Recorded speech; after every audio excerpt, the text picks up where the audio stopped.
Pop, pop, pop, pop, pop, pop. Pop, pop, pop, pop. Well, joining us now is energy markets expert. How the heck are we?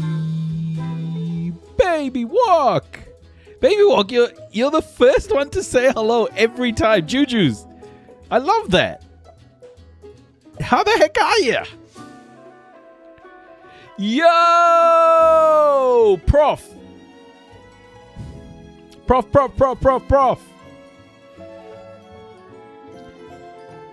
Do, do, do, do, do, do. Ba, ba, ba, ba. I'm good, thank you, Baby Walk. I'm good. Welcome in, everybody. Welcome in. Oh, my goodness. Another day. Another day. Is it a good day? You have to ask yourself. Is it a good day? Hey, not the one. Hey, Doug. Jeez, nuts. Let's just start off with a dang it, I'm usually first. Welcome to the Noisy Immigrant Live. You are about to be entertained so hard. I want to be a good boy. You won't even know what hit you. You'll be like, oh my goodness, I've never been entertained like this ever. Reopening the Strait of Hormuz. That one gets me every time. Wow. Wow. We're going to watch the world burn together, everybody. There's no place I'd rather be to watch the world burn than on a Noisy Immigrant Live. Speaking of myself in the third person. There is a list. Juju's keeps calling me Unk. I'm okay with that. I'm okay with that.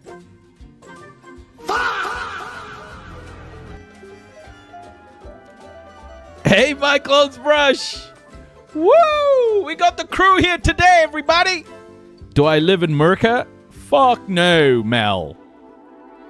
I live in Aotearoa, good old Aotearoa. Aotearoa, New Zealand. I think America is my least desirable place to live. Sorry, Americans, but I just feel that America is going through some shit, you know? America's going through some real shit. Hey, Criminal Crossovers. I still have to read your message, Criminal Crossovers. I looked at it and then I haven't read it yet, but I will read it. Was this curious? Oh, yeah, Mel. No. I'm just getting into like a rant about America. I have things to say about America. They ain't nice things. They're not nice things.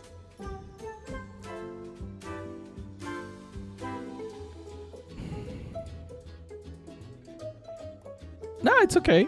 It's okay. Thank you for sending me the message. I appreciate people keeping me up to date on things. How the heck are yous? It's so good to see everybody. But you're in NZ? Yes. In Aotearoa, Mel?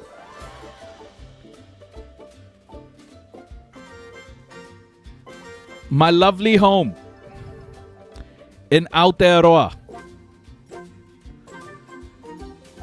Where myself, my family. Are you from Aotearoa, Mel?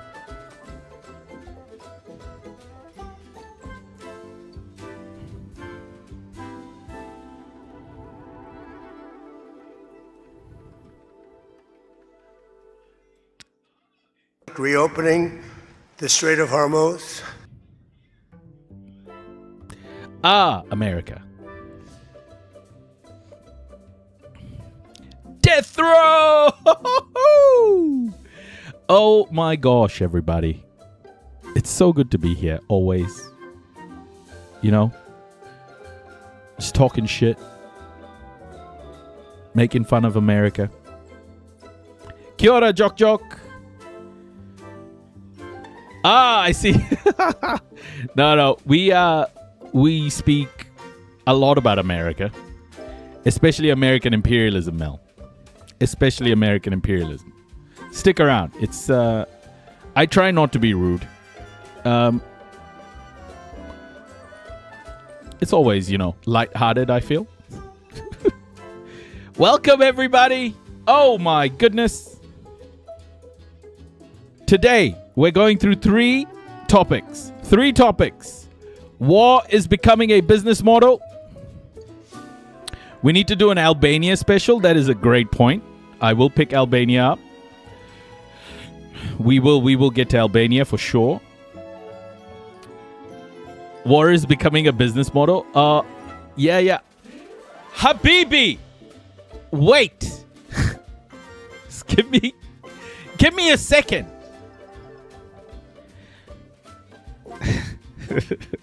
Welcome. The climate crisis is being subsidized. Oh my! This one's pissing me off today, because Australia has done something stupid again. Aussies, what the fuck is wrong with your government? What time is it in NZ? It's 8 p.m. now. Hey, Shanna. And who actually gets protection? 3 sections. We've got a lot of news in those. We're going to start off with Iran walking out, everybody. We're going to start off with Iran walking out of the whole shebang. I'm going to fix myself a sweet treat while we watch the world burn. I love it. Do it. Make it extra sweet. Make it extra sweet. Walking out is progress. Yeah. Hey, sweet agony. Mel, we start off by welcoming everybody. We say kia ora in Aotearoa. That is Maori. Maori for hello. A greeting. Kia ora. Kia ora, Mel. Kia ora. Haere mai. Haere mai means welcome. Welcome, everybody. Morena, if it's your morning, good morning. Po mari, if it's your nighttime. How do I say that? Scowl?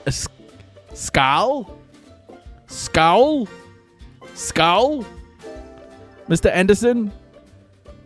Scowl? What time do you usually come on? Sean, I usually come on at 7 p.m., but I fell asleep on the couch while reading a book today. Hence, I'm late. I picked my son up, came home, did all the things to get our son, ready for the afternoon, and then started reading a book and fell asleep.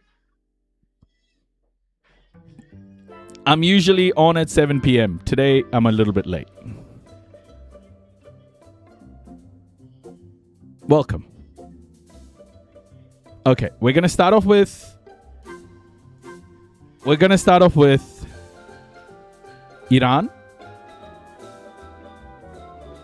Just a few talking head videos first, and then we're going to jump into the rest. Did you see the UK rape report accusing immigrants? Yeah, Sean, just the amount of Rupert Lowe is full of shit.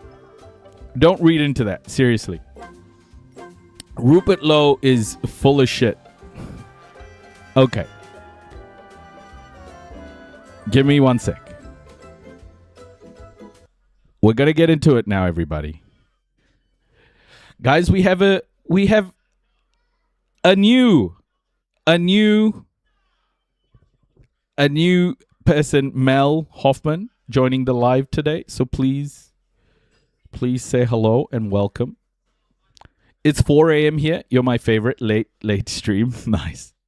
Thank you, Mr. Anderson. I appreciate that. Okay, we'll listen to this talking head video first, and then I've got a few others lined up for you guys. What do you make of Trump's warning today? He said this on the Fox News program, that the United States could become, quote, the guardian angel of the Strait of Hormuz, even suggesting that America might one day assume responsibility for securing the waterway and collect tolls on the oil and the gas passing through it. John. He's just bloviating. This is nonsense. We just fought a war and we couldn't take control of the strait. How is he now going to take control of the strait? This is just not going to happen. And furthermore, if he tries to take control of the strait, the war will escalate in ways that will expedite how fast we're moving toward the precipice. He would be insane to try to take the strait. So he's just blowing a lot of hot air today. And this is, vintage Trump. He's frustrated. He's getting hammered by the lobby and by Israel, as I said, and he doesn't like to admit the fact that this is really a case of unconditional surrender. You remember he called early on for unconditional surrender, but what he didn't understand in the beginning was that it would be us, the United States, that surrendered unconditionally, not the Iranians. And he's frustrated by that. You can understand it. And in typical Trump fashion, he's lashing out. But the question you have to ask yourself is, what alternative does he have to settling this conflict? We'll treat it. So Israel is blowing shit up, just mass murdering children. Their soldiers serve in the IDF and do some horrible shit. And look, this is what they're doing in Israel right now. They're doing yoga, everybody. Israeli soldiers are doing yoga to heal from their genocide in Gaza. Well, as we are here on International Yoga Day and the summer solstice, no place better to be than on top of Tel Aviv with these beautiful views, celebrating the fact that we are experiencing a very... Genocide yoga. Genocide yoga, everybody. This is what it looks like. Did you hear about the 67 soldiers that snuck in there? Did you hear about... What? 67 soldiers, what? Snuck in where? Snuck in... Yo, Jimny, welcome. They're doing genocide yoga, everybody. It's a new kind of yoga. What you do is...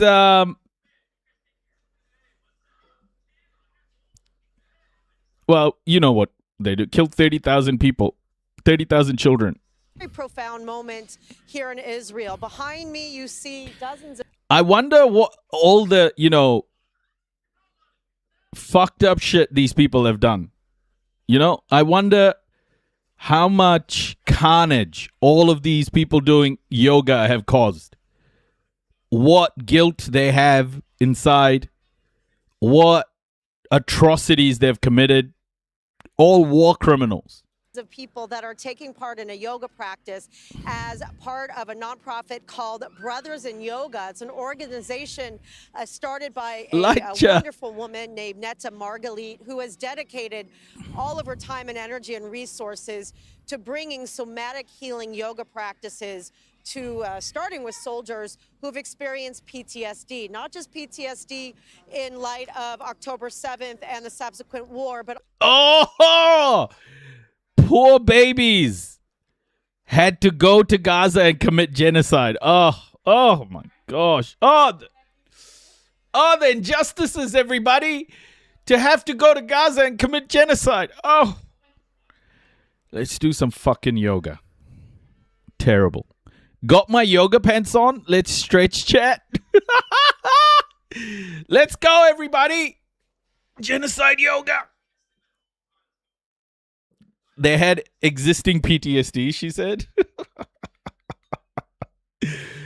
Oh my gosh. I see people who should be in prison. Yes, I agree. This is a fucking joke, right? This is a joke. These people doing yoga to heal is the funniest fucking thing. It's a joke. Well, it isn't because it's Israel, but you know, genocide is nuts. Oh, this is a great moment. Just subscribe to Genocide Ashram in Haifa next week. All I gotta say is Frogan was right about this topic. Hope they never recover from this. Oh, bro, you can't recover. I don't think you can. It's such a fucking insult that I can't help but laugh. Yeah, it's stupid. Starmer said to resign. He's gonna be replaced with Starmer 2.0, bro. What are we happy about? Sean Estinian. He's gonna be replaced with a clone. There's no change. Starmer resigns. The other douchebag joins. By a Zionist? Bro, he's being replaced by another one. Yeah.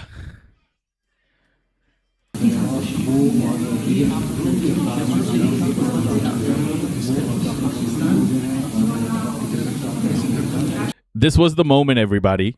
This was the moment. This was the moment that that everything kicked off. Iran just walked out because they were like, "Fuck, I don't want to." Iran's like, "Can you either shut Donald Trump up, or we're just not going to negotiate with you guys." Shut his ass up. Mel, if you've noticed, I use a lot of swear words. So if you've got me on speaker and there are kids listening, I apologize.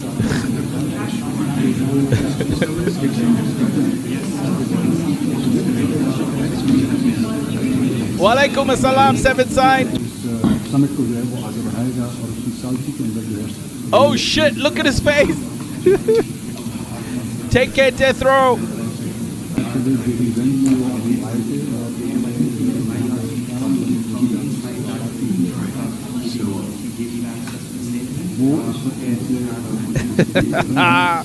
Lulu, yeah, I know.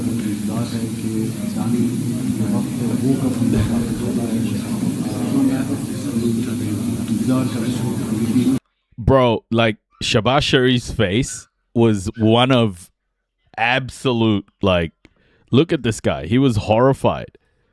Oh shit, hold on. Let me just quickly do this. Shabazz Sharif. Oh my goodness. Shabazz Sharif was like, he looked like he saw a ghost. Did you see Vance get shunned by Qatar? Yeah, I did. They said your vibes were fucked, so they were going to a different party.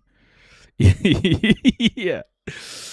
And JD lost all his aura on that day. Yep. The funniest bit was this reporter right here. When reporters are such assholes, bro. Like, listen to this. How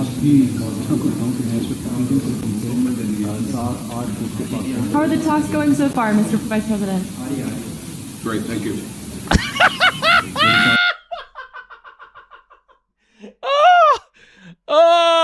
After he just spent the last, like, 10 minutes.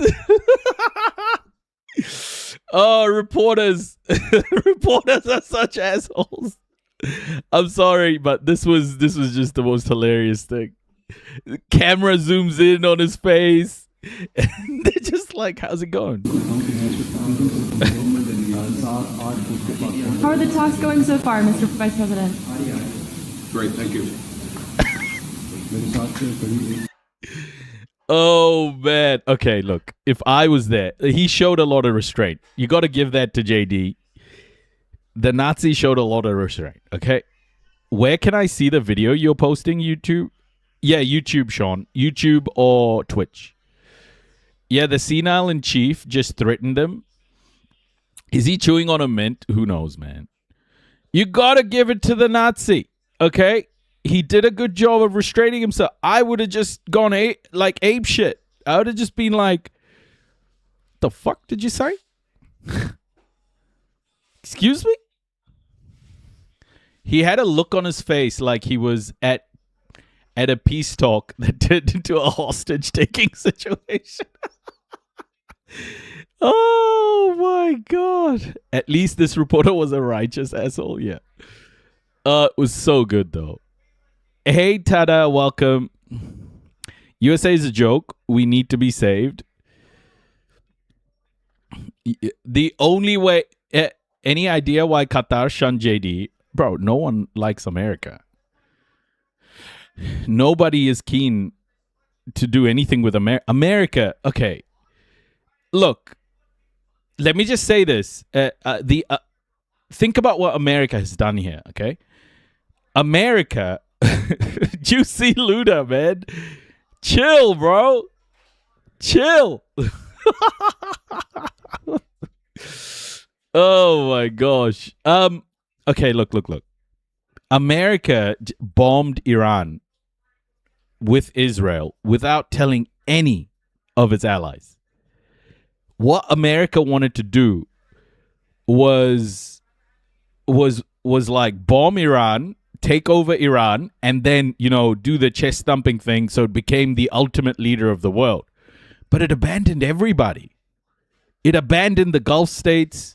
Qatar is struggling, man. Its gas infrastructure has been destroyed. There's been a there's been a blast in like a Qatar facility today. Qatar is fuming, guys. It's going to take them like 3 years or something to fix their gas facility. America did shit without telling anybody unilaterally, okay? It's not good. Oh, so they're legit mad that they became bomb sponges for Israel? Yeah. They want their plane back? Yeah. Oh my gosh. Blue in Cleveland, that's what I think your name means. America can only save America. Americans can only save America now. Because it's so violent. Like, even if people go near America and, talk about America too loudly, people will get shut down. It's just, America has become so fascistic in nature. It's very hard. If we get too close, we'll get herpes. Oh my gosh, no. It's always been that way. Not. I think it has though, right, Andy?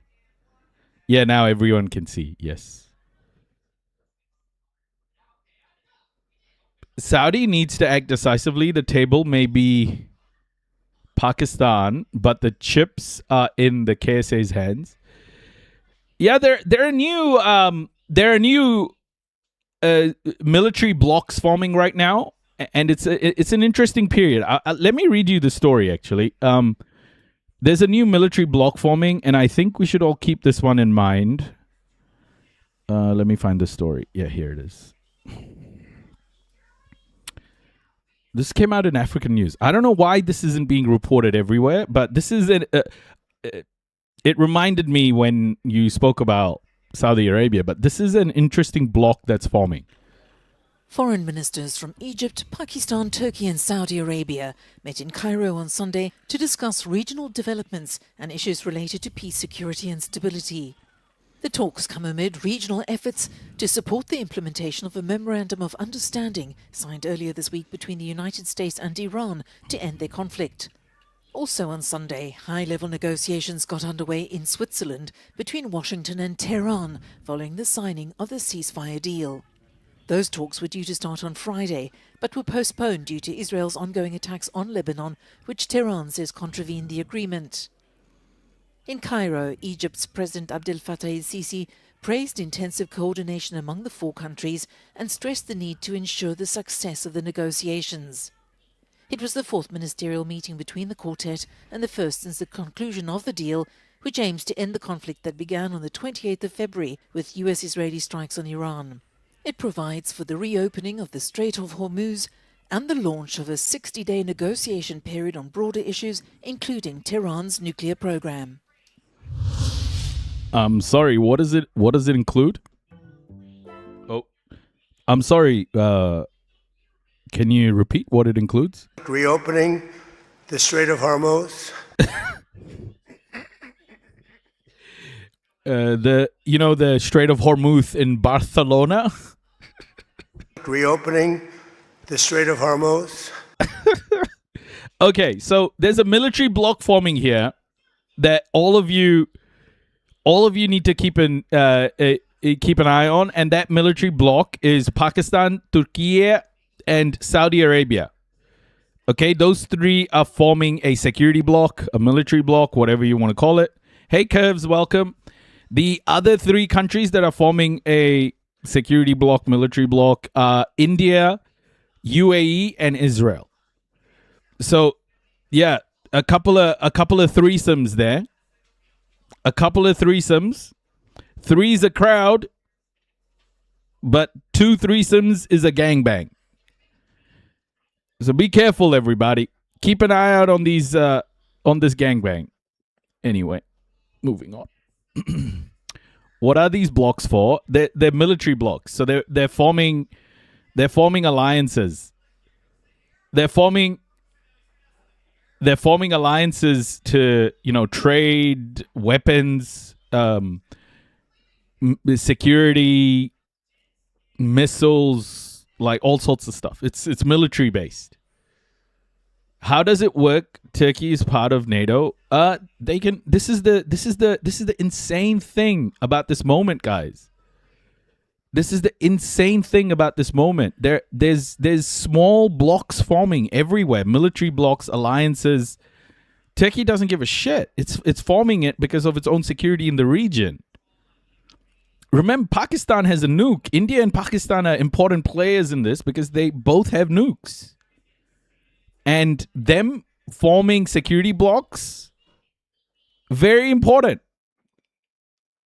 So you gotta, these blocks also will buy military equipment independently. Okay, at least the Turkey, Pakistan, and Saudi Arabia bloc will buy weapons independently of America. This is the thing. Like, the world is starting to fragment into alliances.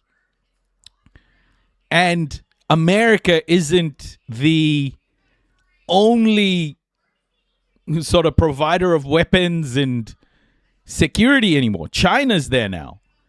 So they're starting to just break away from each other. It's such a crazy geopolitical time. America's grip on the world is just loosening. Yeah, multipolarity does not equal anti-imperialism. Very good point, Tash. Very good point. Very, very good point. And this is the thing. And this is the thing we need to keep in mind as citizens of the world is we can't afford to go from one imperialist model to the next. We have to work super hard to create a more equitable world for all, okay?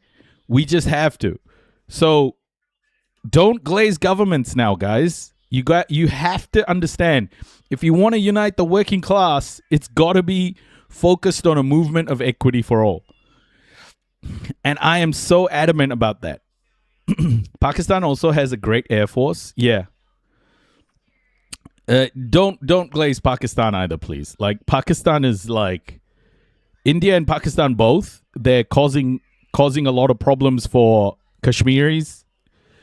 Both countries are very imperialist in nature. Just noting, Decrepit. Just noting. I was just using you as an example. I didn't mean harm. Okay. This is also what's happening. Oil stockpiles are very low right now, everybody. Very low. Well, joining us now is energy markets expert Dan Dicker, Hey, who's also the author of the book Oil's Endless Bid, Taming the Unreliable Price of Oil to Secure. Lava, I got myself a book about Operation Condor. Lava. For our economy. Dan, it's great to speak with you. I'm going to pull back the curtain a bit. You and I were in a green room, and you admitted to me this is a dire time in global energy, the likes of which you haven't seen before. So let's set the table with that. Give us a sense of how bad the picture is for global oil markets, global energy markets right now. And we hear the President Trump saying, straits open, it's going to be like a... Holy shit, there's a movie by Jackie Chan called Operation Condor. Damn, I want to watch that. Okay, wait. I'll tell you what the name of the book is. Do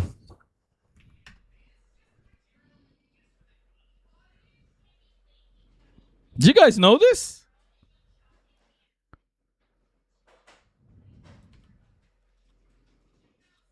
Give me a sec. I'll find it.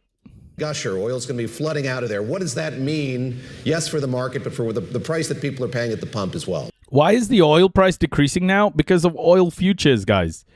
Oil futures they are based. They're vibes based. Okay, oil futures are vibes based pricing. Nash, I almost said vibes. Vibes based pricing, and that means whatever people feel the situation is in the world. Whatever people feel the situation in the world is, they'll price oil that way. So now they're like, oh yeah, they're in talks, so let's lower the price because more oil will be available. But it's just not the case. We are Jackie explaining geopolitics through the medium of interpretive hand-to-hand combat. Yeah, it's beautiful. You got to be the futures pricing is all vibes, okay? So that's why oil prices are going down at the moment, but there's still huge supply problems. I'm all for more solar power. Right, David. Yeah. So what you have is you have the rhetoric of the president, obviously, jawboning a market where the physical realities are starting to assert themselves, where they haven't so much for the last 3 months of this war. I mean, we basically had stockpiles, and I'm not talking about state-run stockpiles. I'm talking about generic stockpiles that are held by oil companies. In some cases, they're sovereign stockpiles, but they've been withdrawn from to try and cushion the blow of this export disaster, the likes of which, I've never seen in my 45-year history of oil. I mean, there's 6 to 8 million barrels of oil that's not getting to its source on the global marketplace every day. This has been going on for a long time and continues to go on no matter what the heck is going on. By the way, we're listening to Bloomberg. So this is the news channel that's in the imperial core. So these guys are freaking out. If Bloomberg is freaking out, it's not a good sign. But yeah, oil stocks. The thing that's been happening as well, is because reopening the Strait of Hormuz has been so hard, oil reserves have been drawn down. So this is what they're talking about. Oil reserves are being drawn down at an alarming rate. What happens to all the oil that got stolen? Hey, Red Bob, welcome. Oil that got stolen? By America? On with memorandums of understanding and deals and whatever Trump says is going on in the Strait of Hormuz, which is not. I get you. And so you're down in the global stockpile area of about 500 billion barrels of oil globally, and that is just incredibly significant towards what's going to happen in the marketplace if a huge amount of oil doesn't reach its targets at some point pretty darn soon. And even if it does, it might not be enough to stop what is a tremendous issue with global supply. So what I see in a marketplace is a bunch of, and this is where I really come in, where there is some insight I can provide. There's been a be a jawboning. So there's been a trader's reluctance over the course of the entire war to pay up for oil that should be a heck of a lot more than $110 or $115 where it ran at its height. If we had this kind of global supply shortage, in normal days, in the years that I've been trading it, it would have meant a price of oil far higher than $110 or $115. And now what's happening is that the Keir Starmer about to give his resignation speech. Hold on. Where is he about to do it? Right now? Up Downing Street to cheers from Labour Party supporters. Oh! Yo! Let's go! Keir Starmer's giving his resignation speech! And would get to number 10 in one parliament, in one election. But it happened. I should just tell people at home that we're going to be staying on here on BBC One until we've heard from. By the way, this is the issue. This is the issue with Starmer. Hey, Keir Starmer, this one's for you, buddy.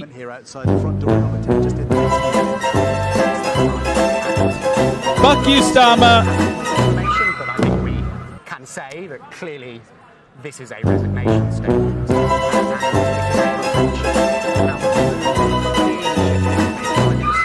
Who was expressing public defiance the last time we saw him in public on Friday morning in the aftermath of that Makerfield by-election. Let's go! He went away and he spoke to cabinet ministers, and a series of them told him, your time is up.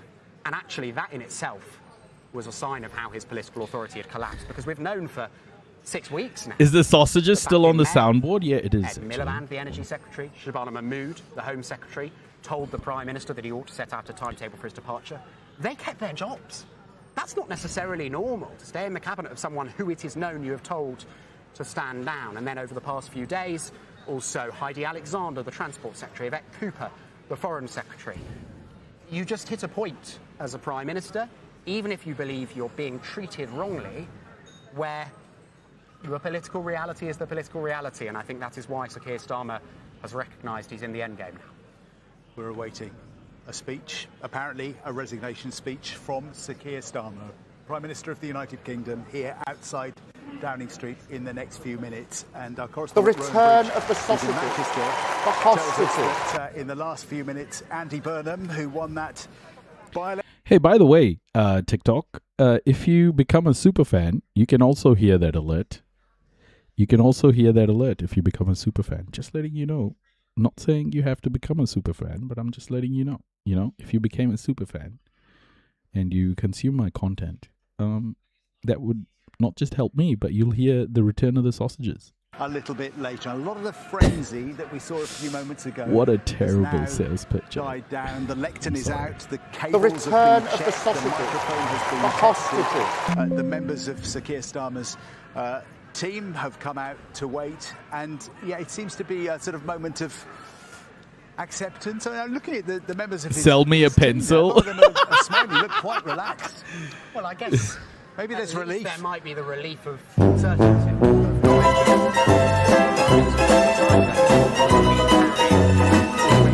Trying to find a way for the Prime Minister out of the political predicament that he has been in for some time. And, I remember when, and they're not comparable instances, but I remember when Liz Truss left office after just 49 days. Obviously, that was... This is the only music that makes sense for this situation, for this moment. Staff who were applauding her as we wait. Because they had been... As we wait for Starmer! To make things work. Let's go! Oh, bro, his smug face, his emotionless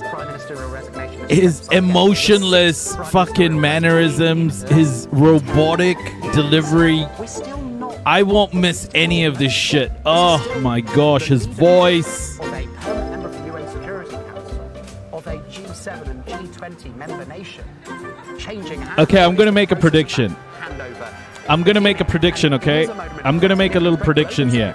Which I think is why so many of our colleagues from the world's media have been here since the crack of dawn this morning, as well as us, John. Yes, actually, at 6 o'clock this morning, there were German TV reporters. Oh! American, Canadian, here oh! was opened. Oh! And here is the Prime Minister. You follow it. Okay, wait. He's coming on. 1 second. Here's his speech, everybody. Just before he starts. I needed to play this. What do you make of Trump's warning today? He said this on the Fox News. I'm not leaving.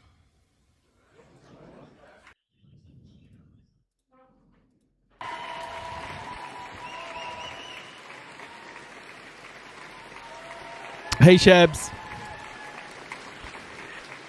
Resigning! Thank you. Psych! Thank you.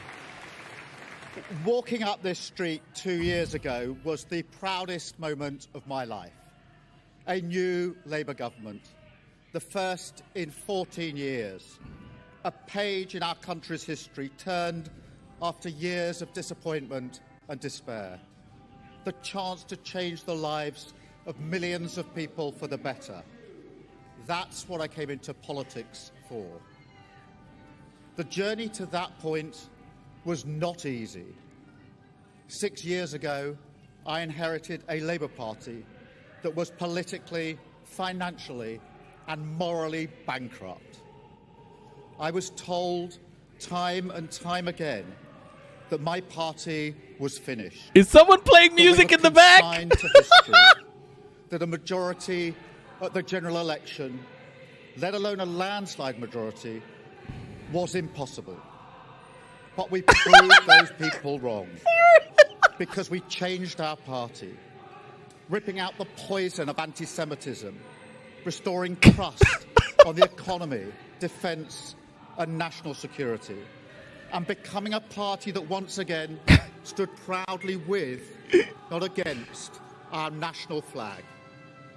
The hard work of change was with a singular purpose. Not power for power's sake, but to change Britain for the better.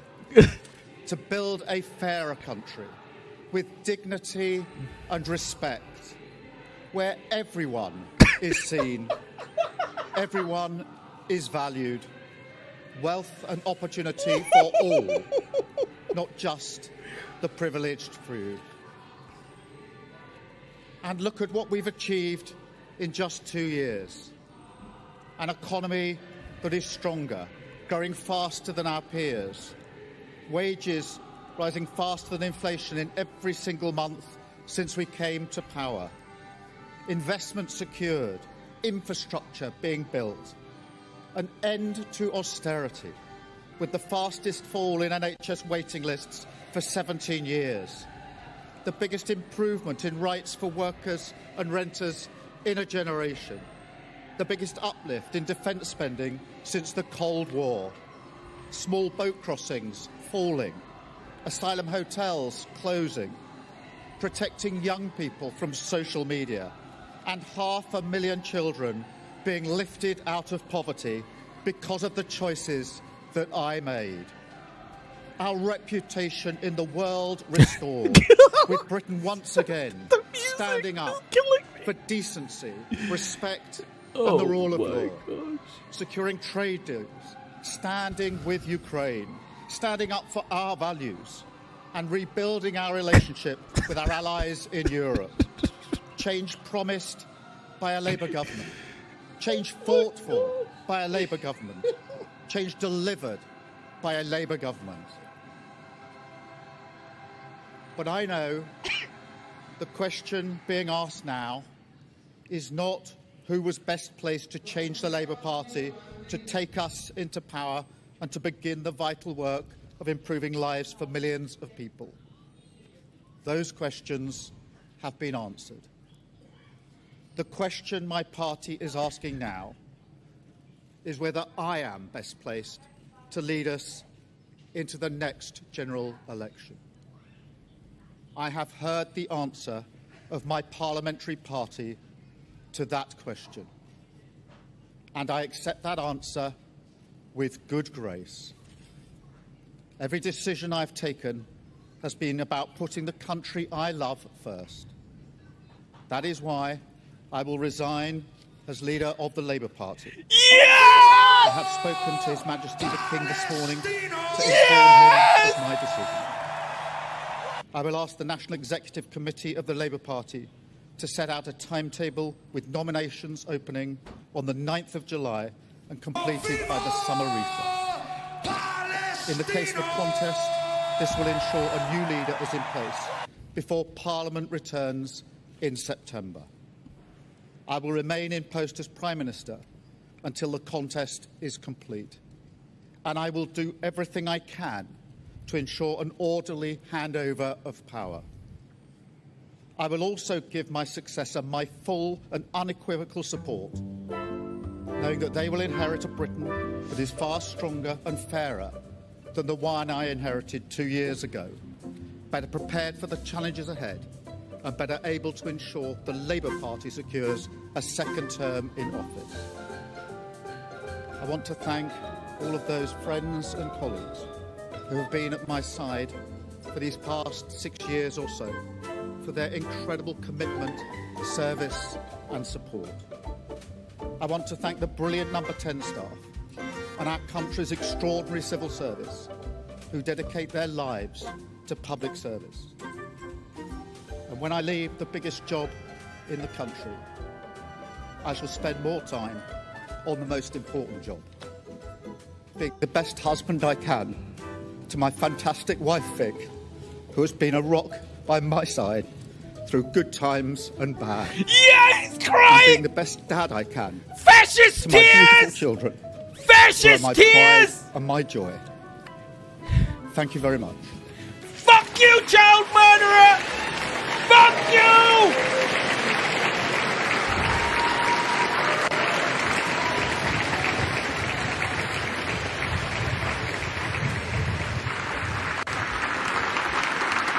So there we are.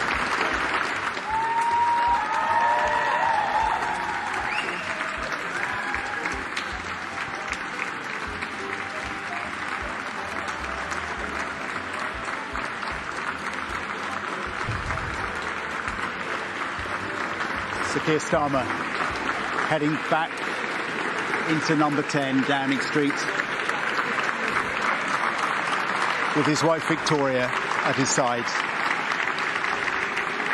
Applauded by members of his team who'd come from inside Number 10 and Number 11 onto the steps to witness that moment for themselves. And Henry, a Prime Minister who at times was said to struggle to connect emotionally with the British public, clearly emotional as he ended those few words. Sir Keir Starmer was in tears there as he spoke of the wife and children who he has sought so hard to keep out of the limelight during his 2 years as Prime Minister, during his 6 years as Labour Party leader. But the... Guys, seriously though, this would have been if I was Prime Minister, this would have been my speech. See you later, Dick! See you later, Kid Starmer! The candidates would put themselves before Labour Party members over the course of the summer, and then the Prime Minister would change in mid-September in advance of the Labour Party's annual Explain to people who are slightly baffled by the musical background, Ode to Joy, Beethoven, EU anthem effectively playing in the background. That's a protester playing it on the speaker at the bottom of Downing Street. That's not part of the Downing Street ambience or media edition. And it did seem, I don't know how loud it was at home, but it did seem that the Prime Minister in the early stages of the speech was thrown off a little bit by it, completely understandably, I should say, because it's incredibly loud. It's the same person or group of people who played Things Can Only Get Better, the new Labour anthem, as Rishi Sunak was resigning 2 and a bit years ago, but it is a feature of Westminster life at the moment. You mentioned Andy Burnham, of course, won the Makerfield by-election on Friday. We understand that he's been at the offices, his old offices, as Mayor of Greater Manchester, just in the last few minutes, saying goodbye to his staff there, thanking them. And then we're assuming he will, there we go, the lectern going back inside. Andy Burnham then will head to Parliament and will give what he will swear an oath and become officially an MP for Makerfield. And at some point, presumably today, but certainly in the coming days, he will make formal what has been informal for weeks, but actually really for years, which is that he wants to become Prime Minister. And there is an amazing human story behind the fact that Andy Burnham is now, I think we should say, the hot favourite, though not a certainty, to succeed Keir Starmer. Chris is here as well. Hello. How are you doing? Hey, another fascist bites the dust. Yeah, one's going to replace him, but that fascist will bite the dust too. You know what? Let them all bite the dust, because fuck fascists, right? Well, if there's ever a moment for two political reporters standing alongside... Anyone who can murder 30,000 children and, be complicit in it and not say a single word of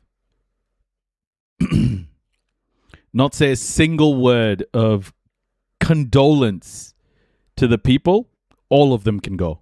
Every single one. Anything. I cannot feel any emotion for these people. They're all fucking evil human beings. And the worse their life becomes from here on, I couldn't give a fuck. I think so. What's the collective now? And I'm not sure. Don't even go there. What do you make of what you heard, Chris? I mean, they're extraordinary moments, aren't they, these? And we shouldn't forget that just because the frequency of them has notched up in recent years. And the other thing, I think, because there'll be a lot of politics to come, of course, is to reflect on the Prime Minister's voice at the end of that statement. Clearly cracking. The immense sacrifices that anybody who does that job, of course it comes with massive privileges as well, but that they make in order to do it. And then the poor fucking MPs. The poor war criminals killing fucking black and brown children around the world to make their own countries richer. Who gives a fuck about their feelings? The gulf between the expectation that he would have had on arriving here a couple of years ago and how it's unravelled since. Not just culminating in this moment, although that is the kind of crescendo, but how quickly things got very difficult for him. If we rewind to the winter fuel payments announcement that came just days after the general election, the rows about expenses, passes for glasses, you remember that headline? And everything that's followed since. It's been a really, really difficult time for him as Prime Minister. He's been determined to last as long as he possibly could. Even just a couple of days ago, talking to me and others at the G7 summit, he was trying to remain defiant. But in the end, as happened to Boris Johnson, as happened to Liz Truss, if you lose as a Prime Minister the most important electorate between elections, which is your own MPs, then you are done for. And that's the reality of what we've just seen. And in the bizarre sort of split-screen world of British politics, we've had this moment outside Downing Street this morning. At the same time, Andy Burnham up in Manchester thanking his staff before he heads to London.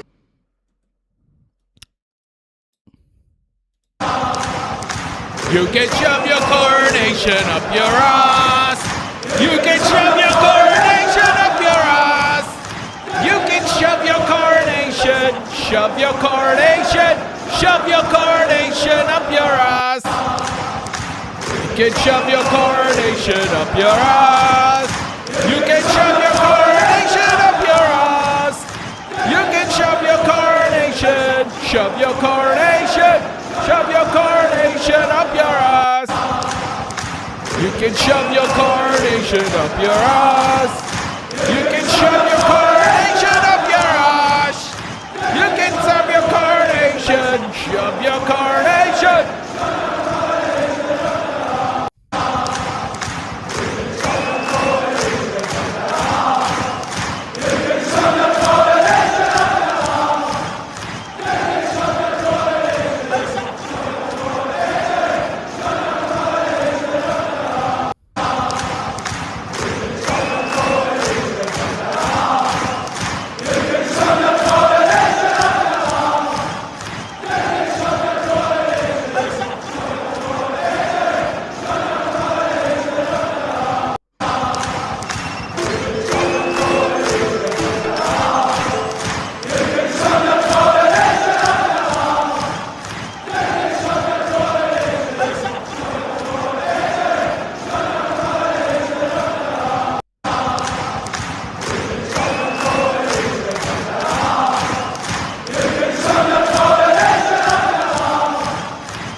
Hey, Jennifer, welcome.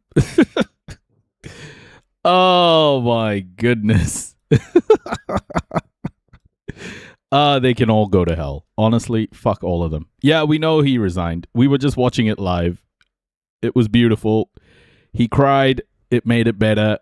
Fuck his tears. At the G7 summit last week. I mean, that's the assumption, and he may well be afforded actually the space that sometimes departing leaders get Hey, T-minus. after they've confirmed their departure, where some of the colleagues who've been most furiously telling people like me and Chris Cried like a bitch. Hold up.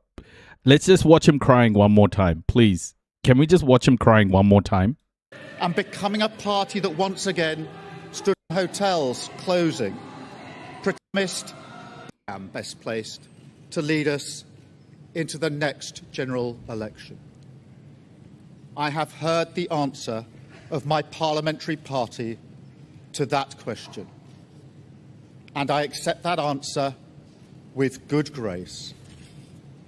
Every decision I've taken has been about putting the country I love first. That is why I will resign as leader of the Labour Party. I have spoken to His Majesty the King this morning to inform him of my decision. I will ask the National Executive Committee of the Labour Party to set out a timetable with nominations opening on the 9th of July and completed by the summer recess.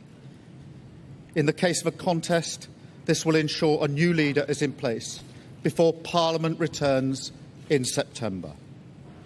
I will remain in post as Prime Minister until the contest is complete. I will remain in post as Prime Minister until the contest is complete. And I will do everything I can to ensure an orderly handover of power. I will also give my successor my full and unequivocal support, knowing that they will inherit a Britain that is far stronger and fairer than the one I inherited 2 years ago, better prepared for the challenges ahead, and better able to ensure the Labour Party secures a second term in office. Guys, if you're using viewer attack, like, you guys are missing his face. I want to thank all of those friends and colleagues who have been at my side for these past 6 years or so, for their incredible commitment, service and support. I want to thank the brilliant Number 10 staff and our country's extraordinary civil service who dedicate their lives to public service. And when I leave the biggest job in the country, I shall spend more time on the most important job, being the best husband I can to my fantastic wife, Vic, who has been a rock by my side through good times and bad. Oh! And being the best dad I can to my beautiful children. Cry, bitch! Who are my pride and my joy. Thank you very much.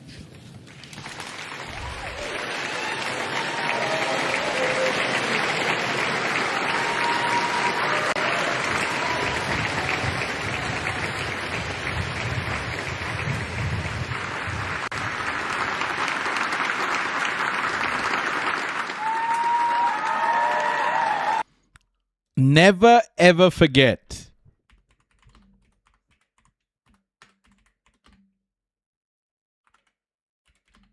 Never ever forget that this is the absolute evil motherfucker he is. I'm very clear.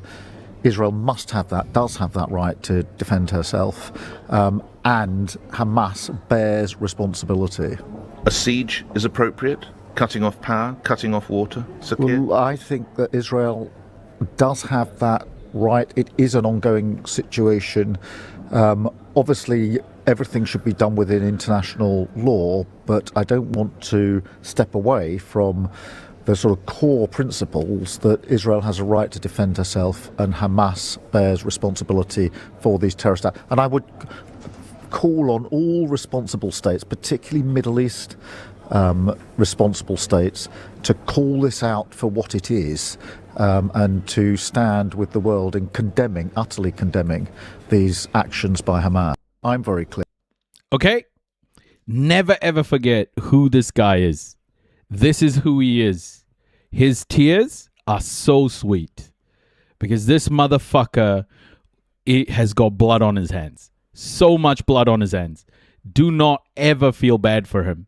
He does not deserve any of your sympathy. He's fucking vile and evil.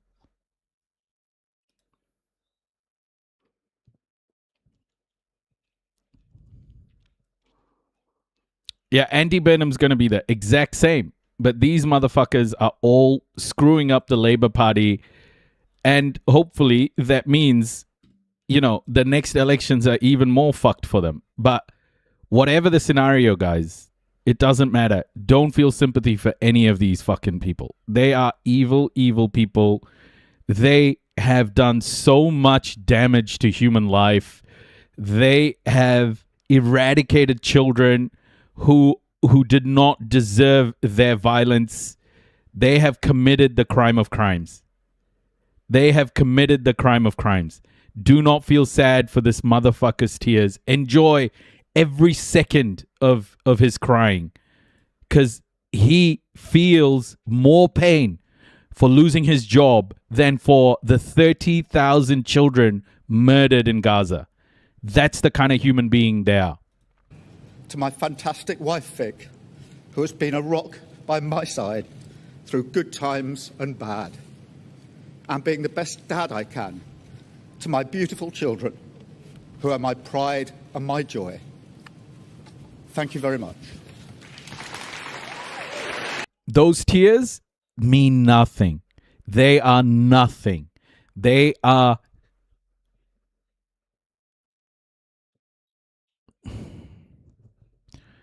The amount of children we've seen blown to pieces, this guy deserves none of your sympathies. None. Until the 9th of July, when those nominations open, that there's a bit of a debate behind closed doors within the Parliamentary Labour Party and more broadly within the country.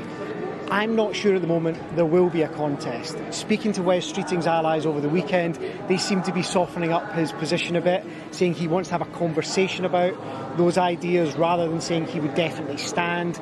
He insists he has the support, but Andy Burnham has considerably more support, and all the momentum is with him at the moment.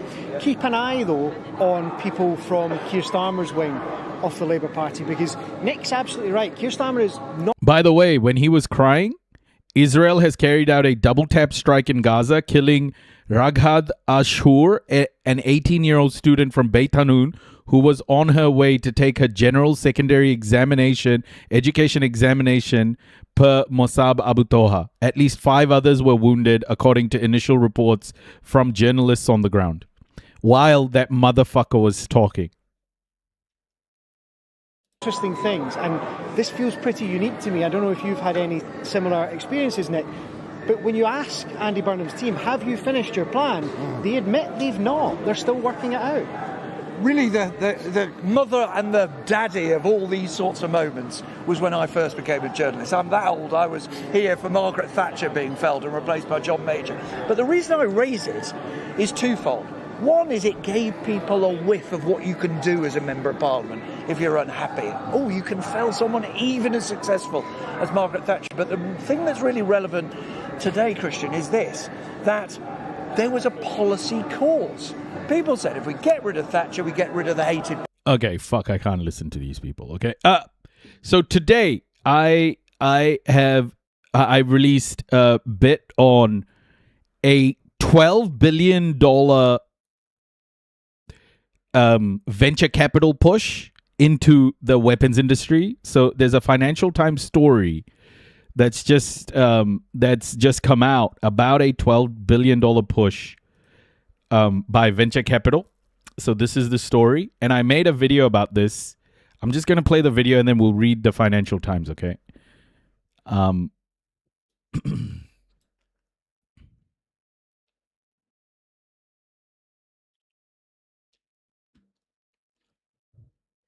Investors are pouring money into defense tech. War itself is becoming a startup opportunity. A reported $12 billion venture capital rush into defense technology is a major signal. Investors aren't just reacting to conflict anymore. They are positioning for a future where conflict is expected to continue. You see, I was naive enough to think times have changed, that diplomacy played a bigger role than bombs. That is definitely not the case. Defense tech is still being treated as the next major innovation market. Drones, AI systems, systems, surveillance tools, battlefield software, autonomous weapons. These are all becoming investment products. So who the heck is profiting from all of this violence? Venture capital is flowing into defense technology because current wars are showing that new military systems are in huge demand. Ukraine, Gaza, Iran tensions, NATO rearmament, drone warfare, missile defense, and let's not forget the incredibly sinister AI targeting systems. These are the types of systems that investors are putting huge amounts of capital into. Defense tech used to be seen as slow, bureaucratic, and dominated by legacy contractors. Now it is being rebranded as agile,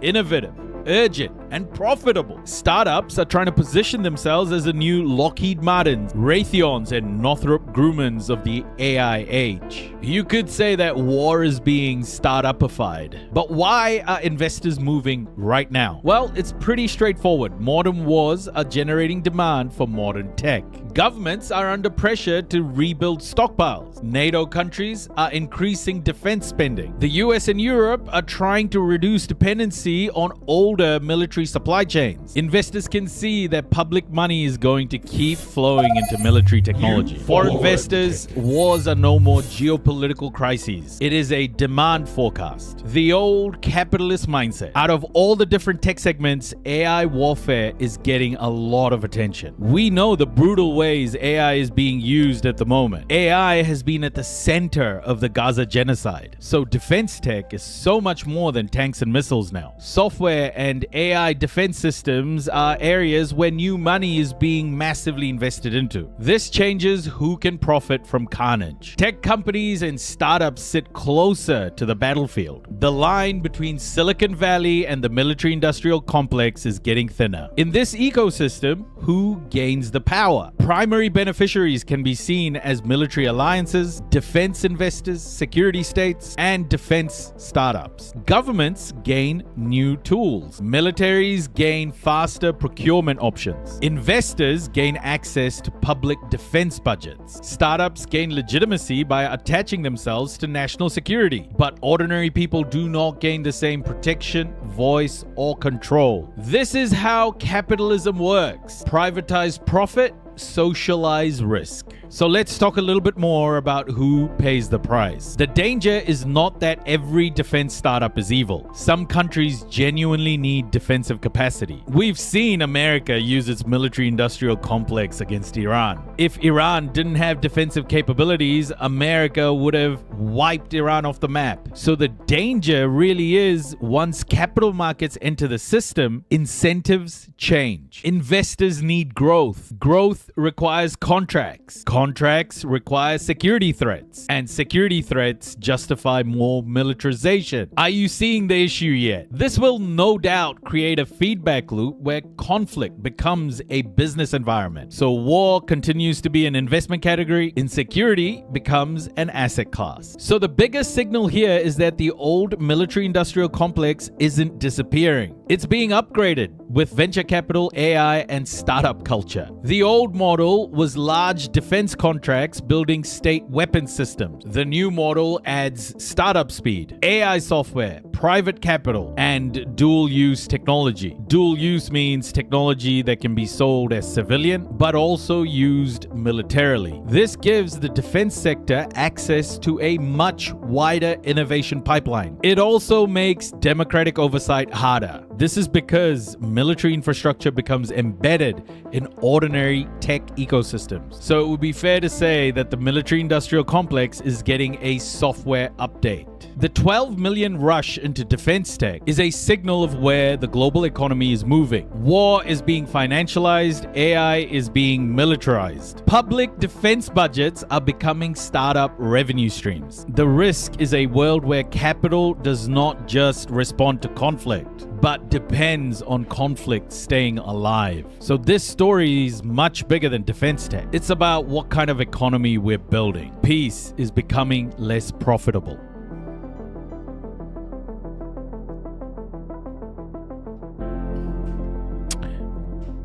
Okay. There it is. Okay, so peace is becoming less profitable. Okay, so let's take a look now. Let's take a look at what the Financial Times is saying. New follower detected. All girl, no boss. Welcome. And Karen Bit, thank you so much for the follow. Guys, I post videos basically daily on my YouTube channel like that. I'm also updating stuff on TikTok and Facebook and stuff. So if you want to support me, please go to those channels. Same username. And the content is all free to consume. You consuming that content just means I can keep creating it. So, all right. Let's get into this. This is the Financial Times, and that video I made for this article, okay? Have you seen Greta Thunberg's video that I've sent you? No, I haven't, Fighter. Was triggered 12 billion venture capital rush into defense tech. Funding this year has also surpassed 2025 total as soaring valuations fuel fears of a hype cycle. War is not a hype cycle, guys. I'm not reading it as just a hype cycle. I think this is it. This is how the world is going to be from now on. Wars are going to be manufactured in order to make these investments return a profit. It's insane what's happening.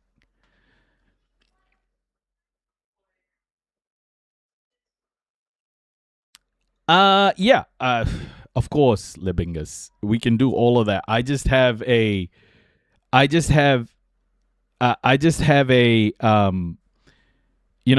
post 3 shorts a day and I post a longer video a day. I can't do everything, right? So I'm only one person. I post 3 news updates every day as well. So if you look at my TikTok, but thank you for the suggestion. Imagine, this is where you wake up tomorrow. So on TikTok, Instagram, and who the fuck posted this comment? What the fuck is this? On TikTok, Instagram, and Facebook, I post shorts. So these are the 3 shorts I posted. Take a look at this incredible moment when Iran walked out of the peace talks with the United States.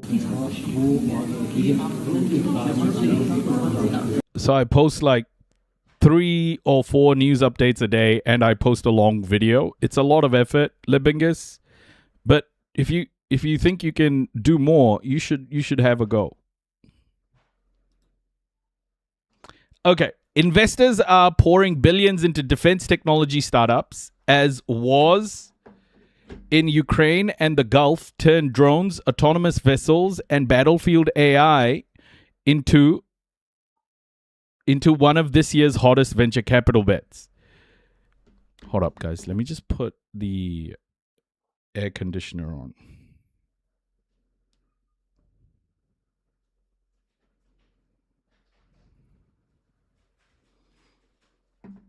And they just can't get enough of you. Oh my gosh, man. Like, I literally just fell asleep on the couch. I literally just fell asleep on the couch today because, like, I'm digging deep to post analysis as often as possible. And YouTube isn't particularly, ranking my content very highly. So, but I'm just being consistent and posting my analysis. I love doing this. So I'm just trying to do as much as I can. Companies in the sector have raised 12.3 billion from VC funds since the start of 2026, almost double the amount raised in the same period last year and more than the 9.95 billion achieved in the whole of last year, according to data compiled for the Financial Times by PitchBook. Hey, Chef Munir. The surge comes as conflicts expose demand for next-generation weapon systems that are cheaper and faster to produce. However, with some funds willing to pay increasing multiples as they bet heightened governance defense spending will endure, it has also raised concerns that parts of the market are overheating. This is nuts, guys. Like, I can't tell you how bad this is when venture capitalist money starts coming into technology like this, okay? So what venture capital is doing and what startups are doing, guys, is basically saying, we're going to raise money from the government now. Or at least before it was, we're going to raise money from the government. But now there are VCs coming in and taking stake in these companies because they know that the government is going to invest your money, your tax dollars into defense. So VCs are coming in, taking a stake in these companies early so that when governments invest taxpayer dollars into these companies and the valuations of these companies go up like crazy, they'll just take their money out. They'll make a profit and go. And what will happen is that war becomes a necessity for return on investment. Like, at least for now, you know, you've got the bureaucratic process, and war, although a necessity, it hasn't been like, I think we're going into a phase. You know, everyone's going to go, oh, war's always been profitable. You know, there are these companies. But we're going into a completely different playing field here. We're going into a fragmented startup ecosystem where war is going to become necessary. Conflict is going to become necessary for profit for all of these little startups that come up, not just the big companies. So we're going to start seeing violence in all sorts of areas in very different forms because all of these people want to start selling their products into these little niche markets. I don't think we're ready for the type of distributed warfare we're about to see. And this coincides with the climate crisis, where displacement and the refugee crisis is going to start to grow and grow and grow. The Europe and US, the West, is getting far more defensive in its posture. They're moving their borders out into other countries so that refugees can't come into their borders.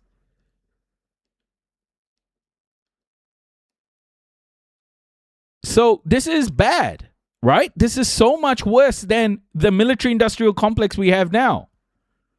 The military-industrial complex is going into a decentralized, asymmetric mode.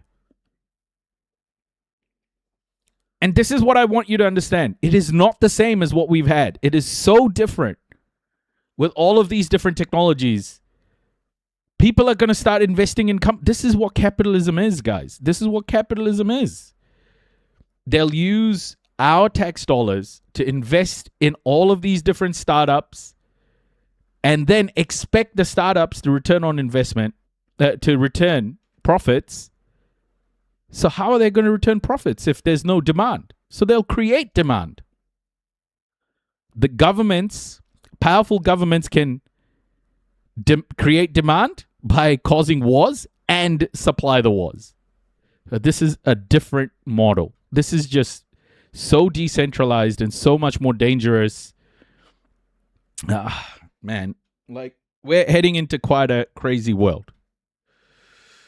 The surge comes as conflicts expose demand for next generation weapon systems that are cheap and faster to produce. However, with some funds willing to pay increasing multiples as they bet heightened government defense spending will endure, it has also raised concerns that parts of the market are overheating. We're seeing the most important change in the way wars are being fought, arguably ever, said Daniel Rudnicki Schlumberger, head of JP Morgan's Security and resiliency initiative for Europe, the Middle East, and Asia, adding that valuations had risen steeply as investors realized that this is a sector with a long-term need. Think about what this motherfucker is saying. This is a sector with long-term need. It's so insane. Who's MGS?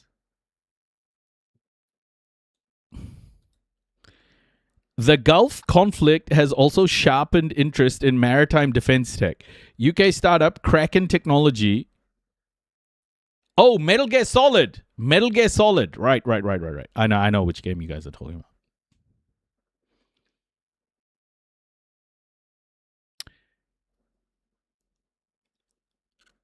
Whose autonomous mine hunting vessels have been picked by the Royal Navy for deployment in the Strait of Hormuz. Reopening the Strait of Hormuz is seeking to raise about 100 million at a roughly 1 billion valuation, according to people familiar with the matter. The company is working with advisors at PJT Partners on the process, the people said. Kraken and PJT declined to comment. Shonel Malani, managing partner at private equity group Advent International, said that while there were very valid concerns over some of the higher valuations, the drivers underpinning demand would remain even once today's conflicts ended. Think about that for a second. Just let me read that to you. And let's break this sentence down, okay? The drivers underpinning demand would remain even once today's conflicts ended. What are the drivers? What the fuck are the drivers? The drivers underpinning demand. How insane is it that these people are just saying this out in the open? This is so fucking evil, guys. This is a war economy. This is violence. The drivers are capitalism itself. The drivers underpinning demand is a world that's been modeled over 600 years to extract wealth from the global south. Those are the drivers. It's a system of oppression. They are speaking so openly of a system of oppression that's driving demand. We're so fucked, man. This is what capitalism has done. It's made violence against other human beings disconnected from what it actually is. Advent in March announced it planned to deploy up to 1 billion into next generation defense technologies. Kia ora, Ngeru. Kia ora, Wombat. Welcome. The underlying driver of why we need defense technologies and these defense capabilities is very real. That is not a hype, said Malani. There is a more sophisticated set of technologies that could be used against us, and we have to rise to that challenge. Used against who? Who's us? Who's us? Who's us? It's not me. We're not included in the us. The working class isn't included in the us. It's fucking militarized states, the West.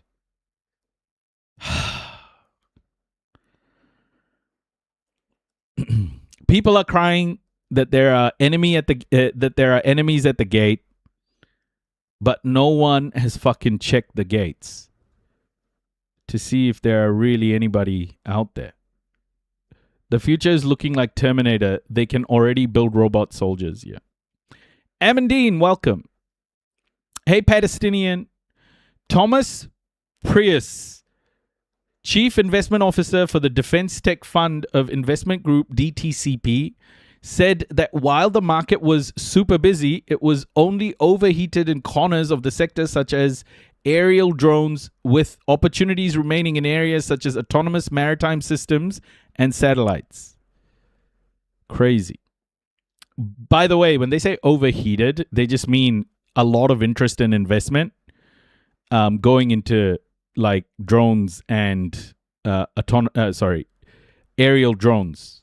A lot of money going into that sector, a lot of interest, a lot of investment, a lot of stake being taken by VCs probably. But now they're looking into maritime systems. The boom is heavily concentrated in the US. Of course it is. American startups captured $11.4 billion of the total, although Anduril Industries alone accounted for almost half of that. Anduril is an evil company. Watch that company, okay? It's going to do some evil ass shit. The Silicon Valley-based company, known for its drones and surveillance towers, almost doubled its valuation to $61 billion in a $5 billion funding round last month, with backers including Thrive Capital and Andreessen Horowitz. Some of these robots have a long way to go, bro. Like, they're investing. They have everything. Other U.S. startups to have raised capital, including autonomous surface vessel specialist Saronic Technologies and aerial drone maker Shield AI. European defense tech startups have completed rounds this year with 460 million, according to the data, although the figure excludes several large financings and are not yet complete. The Financial Times in May reported that Helsing, the German drone startup backed by Daniel Ek, was raising 1.2 billion at a valuation of about 18 billion. Fellow German group Stark is also in talks to raise at least 300 million, valuing the maker of kamikaze drones at about 2.5 billion.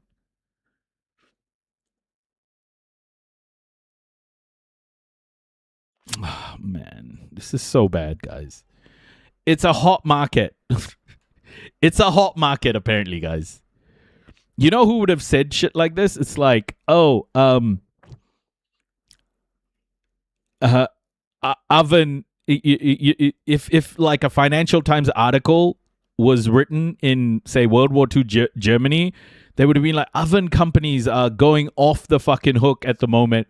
So much investment. The demand for ovens in war zones is increasing 200-fold. Yeah, it's a hot market.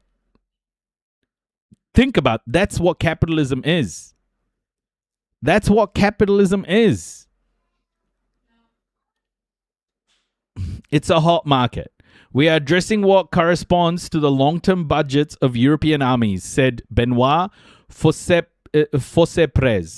a general partner at investment group AVP, which recently launched a new 500 million euro European defense tech alongside VC firm Early Bird.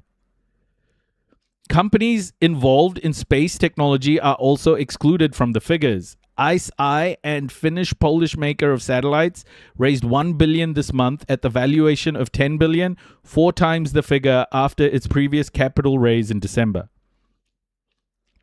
The jump in valuations has drawn investor scrutiny, adding to concerns that the sector has entered a hype cycle.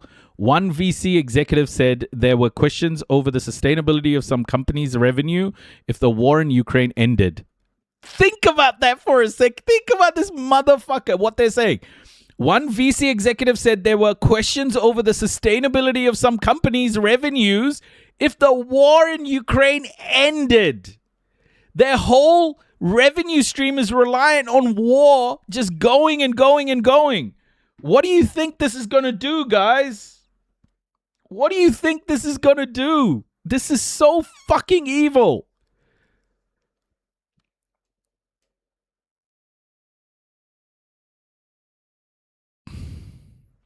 But Florian Heinemann, founding partner at Project A Ventures, said valuations don't seem to be crazy. There is substantial business behind those companies and substantial order intake. We're fucked. Mikolaj Ferlej, general partner and co-founder of Expeditions, one of Europe's biggest venture capital funds focused on defense tech, said the region still had serious capability gaps, particularly in areas such as intelligence and surveillance. He added that the region was also short of local manufacturers of various critical components. The first investment wave was about rebuilding Europe's arsenal for the battlefield, Ferlej said. Now it's about securing the supply chain. From the front line to the chips that make everything run, whether it's sensors, electronic warfare, frontier AI models.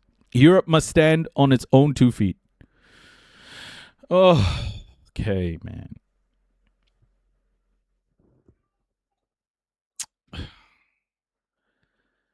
This makes me so mad, guys, like in ways that you just can't understand. We are heading into a moment in the world where we cannot, hey Steve, where we cannot underestimate the changes to warfare. It's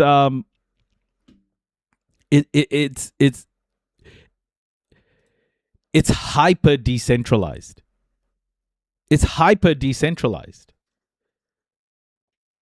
And that's not a good thing when it comes to, that doesn't make war better.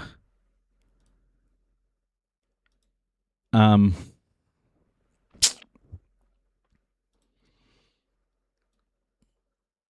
don't know what to say, guys.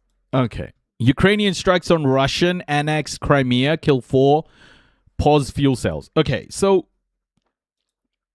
in that article, we read about what's going on, the fact that they need Ukraine and Russia to keep going to continue to profit, right? And that is by design. That's how wars have been before, but these sorts of wars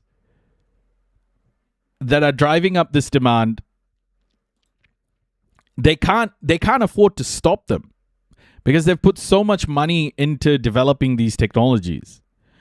So they can't actually afford to stop any of this.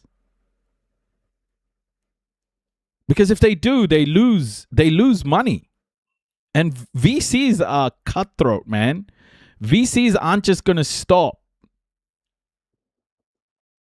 VCs are going to make it a point to keep these battles going. And I think Ukraine is going to, this is why Ukraine's just going to keep getting extended and extended and extended, because the people who get value from Ukraine continuing to happen is Europe.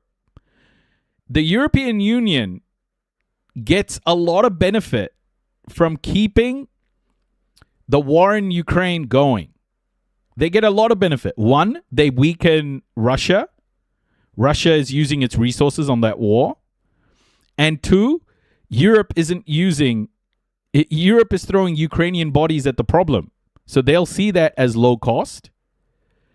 And Europe gets time to arm up. Yeah, not Oba. We watched it. Hey, Gracie, welcome. They indeed cutthroat corporate raiders, yeah. A full Euro versus Russia war is their wet dream. Yep. Yeah, a little bit late, Oba. Ukraine has been attacking Russian oil production. They can't do that without empire permission. Oh, 100%. Hey, by the way, there's been a few people who've joined the fan club, so thank you so much. Thank you so much, TikTok. Thank you. Ukrainian strikes on Russian annexed Crimea, kill 4, pause fuel cells. Ukraine said it targeted military and energy facilities in Crimea, Moscow's key logistics base, for its 4-year military offensive in one of the biggest attacks on the peninsula in recent months.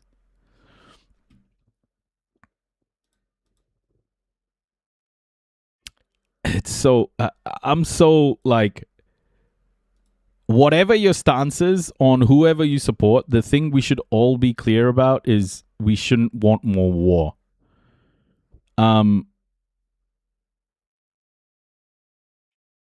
And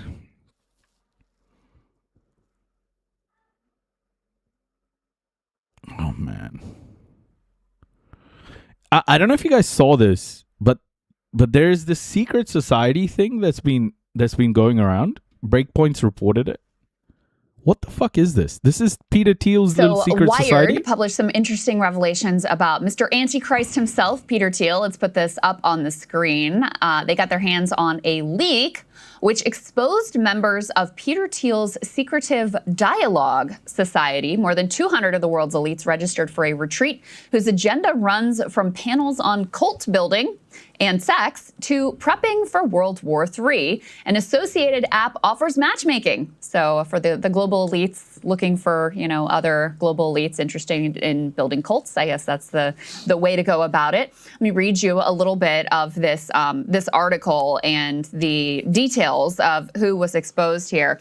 They say some data lays out. Hey, by the way, we just got to 3,700 followers on Twitch.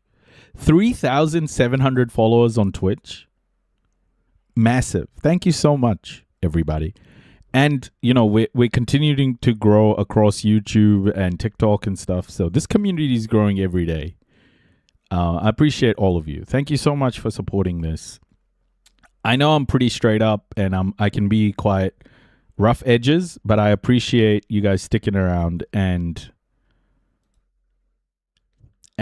supporting this, because truly this is what I love doing, and I see this more than just doing a job. I see this as education, and I'm learning along with you guys, so it's pretty cool to see this all growing. Thank you. On a program of off-the-record sessions, including Money Does Buy Happiness, ? Bring Back Nuclear, Navigating World War III, Battlefield Technologies, and How's Your Sex Life? Other talks include Build a Cult, moderated by the founder of the Christian networking site Pray.com, and Build a Party, run by a former White House national security official. Together... Welcome to the Noisy Crew. Agod 2, thank you so much for the sub. Welcome. Alongside the mundane fare of a typical thought leadership conference, the documents show an extraordinary convergence of power. The registration records list General Alexis Grinkowicz, NATO's supreme allied commander in Europe and the head of U.S. European Command, who took the post in July 2025 and is recorded on the leaked list as having attended dialogue gatherings since 2021. Argentina is the best place in case of World War III. Really? I don't know about that. Also names sitting Trump administration officials, 2 U.S. senators, 6 members of the so-called PayPal mafia, a former Middle East chief of intelligence. Are you ever really a former Mideast chief of intelligence? And a sitting ambassador to the United States, along with the founders and directors of many of the country's largest surveillance, data broker, and advertising data companies. So a lot of very elite names here. This is compared to, it's sort of like kind of like a private World Economic Forum, very, very secretive. They do ask for some information about the people's interests and special skills. Members list talents like funhouse construction, accent imitation, backcountry skiing, urban exploration, and meditative and psychedelic inquiry into the nature of reality. They play matchmaker dialogue. Its participant form asks registrants whether they are looking for love and offers to include single man, single woman, or other respondents in future matchmaking. A separate site, dating.dialogue.org, hosts an app pitched as meaningful connections for exceptional people. Isn't that beautiful, Sagar? Yeah, it's all a bit, it's actually a bit creepy. I'm trying to find the exact quote. I'm reading a book right now called Railroaded. I sent it to you. Which is comparison to the AI. It's about the financialization specifically of railroads. And he has, I'm going to butcher the quote, but I can't find the exact one right now, where he talks about his real discovery was the sheer mediocrity of the Gilded Age class. Is that the more that he learned about them, he's like, they weren't special. Hey, by the way, I am not a huge fan of the Saga. I like Crystal Ball, but Saga is like this conservative, he's a weirdo, man. He says some out the gate shit. He's a transphobe. He's all of these things. Crystal Ball, incredible human being. But this guy, Saga, he's terrible. Fuck is this guy? They weren't particularly intelligent. They actually were just exceptionally good at one very, very narrow thing and spectacularly lucky. And that the world that they ended up making was not intentional. It was purely accidental, and largely that they were quite mediocre in their own right. The more that he started to learn about them. Yeah, it's good to have them together. I like Crystal anyway. I'll watch Ryan Grimm and I'll listen to Crystal. I like Crystal. Crystal is good. She's I feel like she's sensible, she's She cares about human rights, whereas Sagar, I think, is less about human rights, more about, being against neocons or whatever the fuck he's made up. And I was like, wow, that is so profound. Because being in this position, I've met, quite a few extraordinarily rich people, many of them who are billionaires. And, what you will see are often glimpses of like, wow, I couldn't do that in terms of like how they got their billion. But then they'll talk about something that you kind of know something about. You're like, dude, what the fuck are you talking about? It's like, you literally don't know what you're talking about at all. But the amount of confidence that they have from their success in this one domain that they bury over. We covered it like at the start, Hazel. Yeah, we watched him cry. It was so delicious. His tears were so incredibly delicious. Like it was like sugarcane juice. It was the sweetest tears I've ever tasted.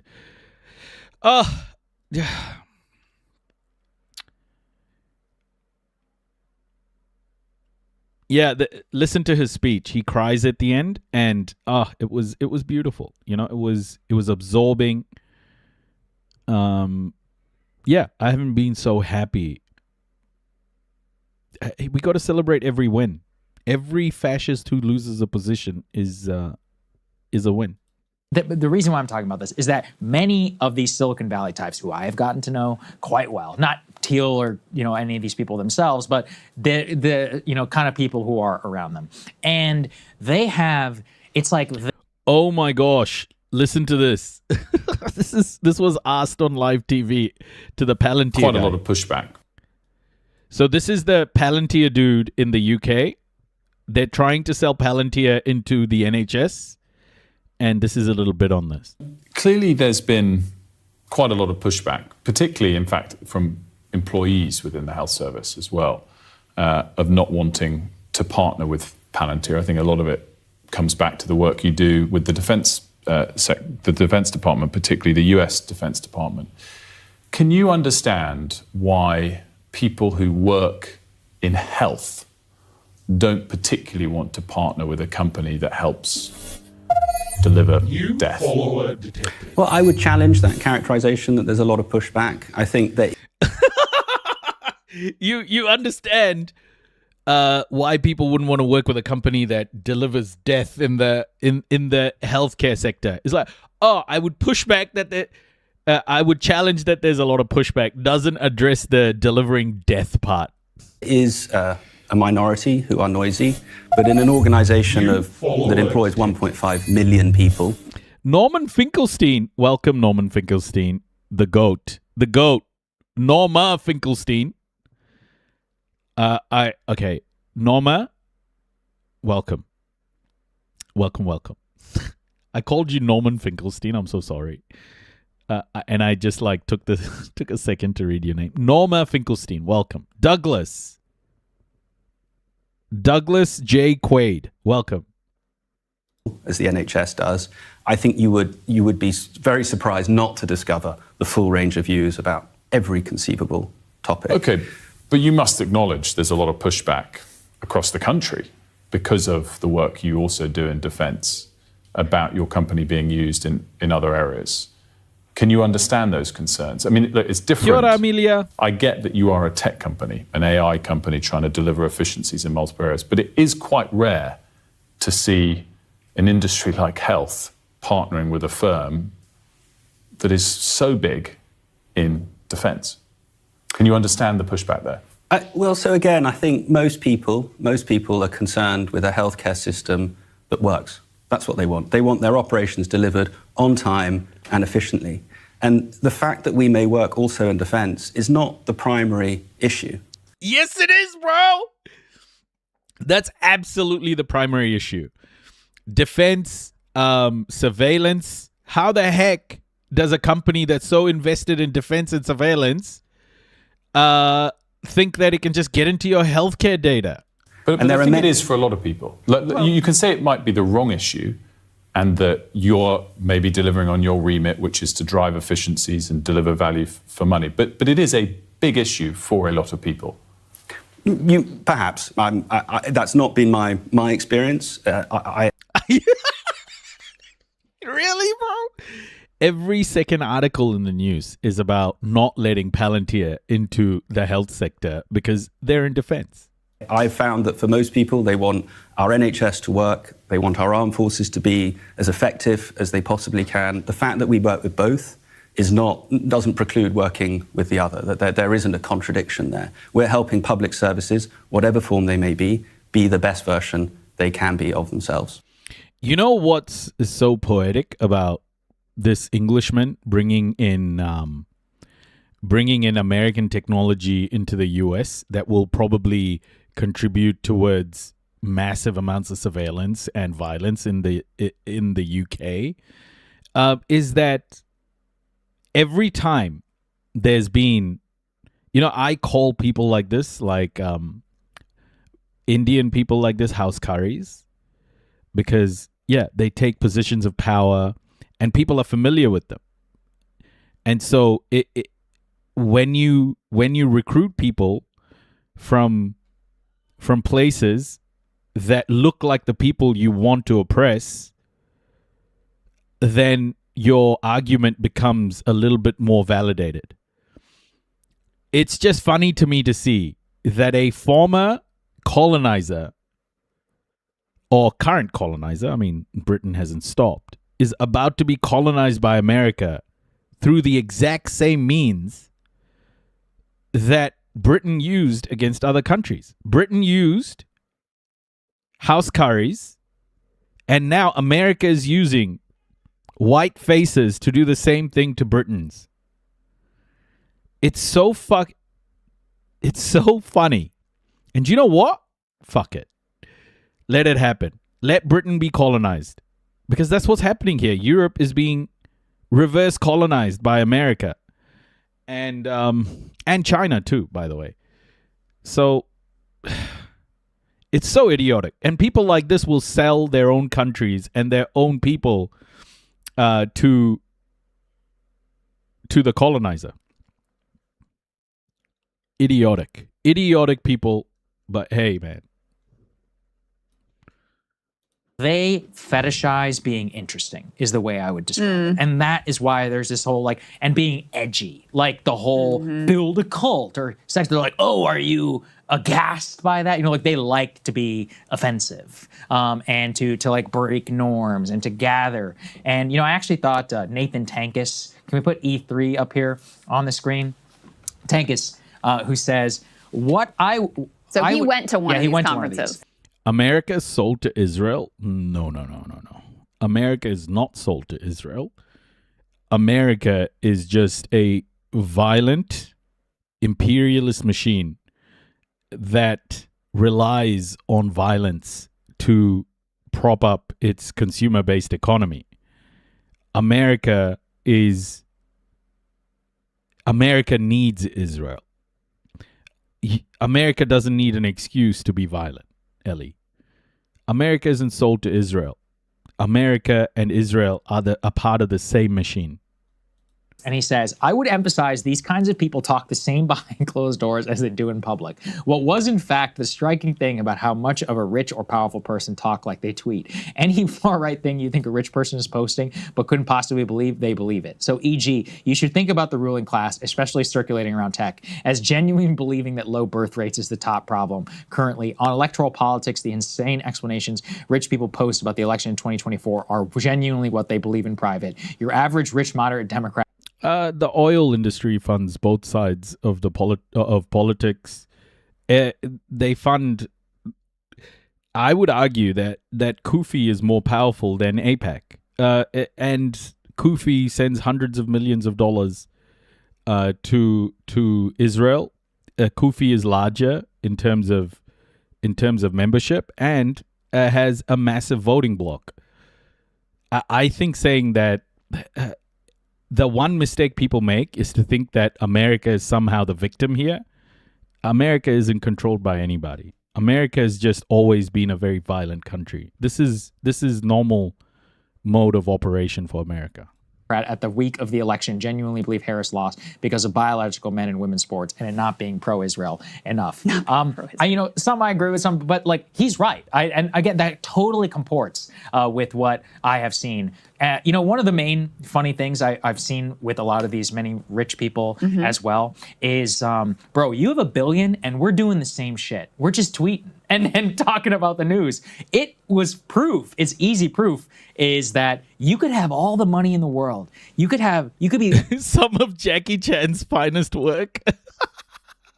Operation Condor. This once happened to me. A billionaire. I did a monologue about years ago. Clifford Asness, who is this idiot hedge fund manager, was attacking me over, pushing some economic populism. He was calling me like some socialist or whatever. And it was on Christmas or near Christmas. And he was literally in a Swiss chalet tweeting and angry about some monologue I had given. And I was like, there you go. I mean, you have a guy here who's worth billions of dollars in a Swiss chalet who is just outraged at some... Jackie embedded the truth for so long.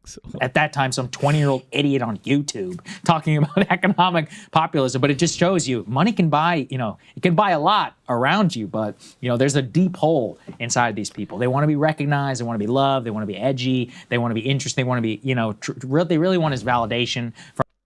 So talking about profits, the Wall Street Journal just did a piece called How Big Tech's Financials Hide AI's True Cost. Okay? I think this is quite an interesting one. I wanted to show you guys this, but here we are. Let's understand. Interestingly, Louis Morley, the grandson of Oswald. What's this? Crux of matter. All of these companies, So without the US, the world would have much more peace. Yeah.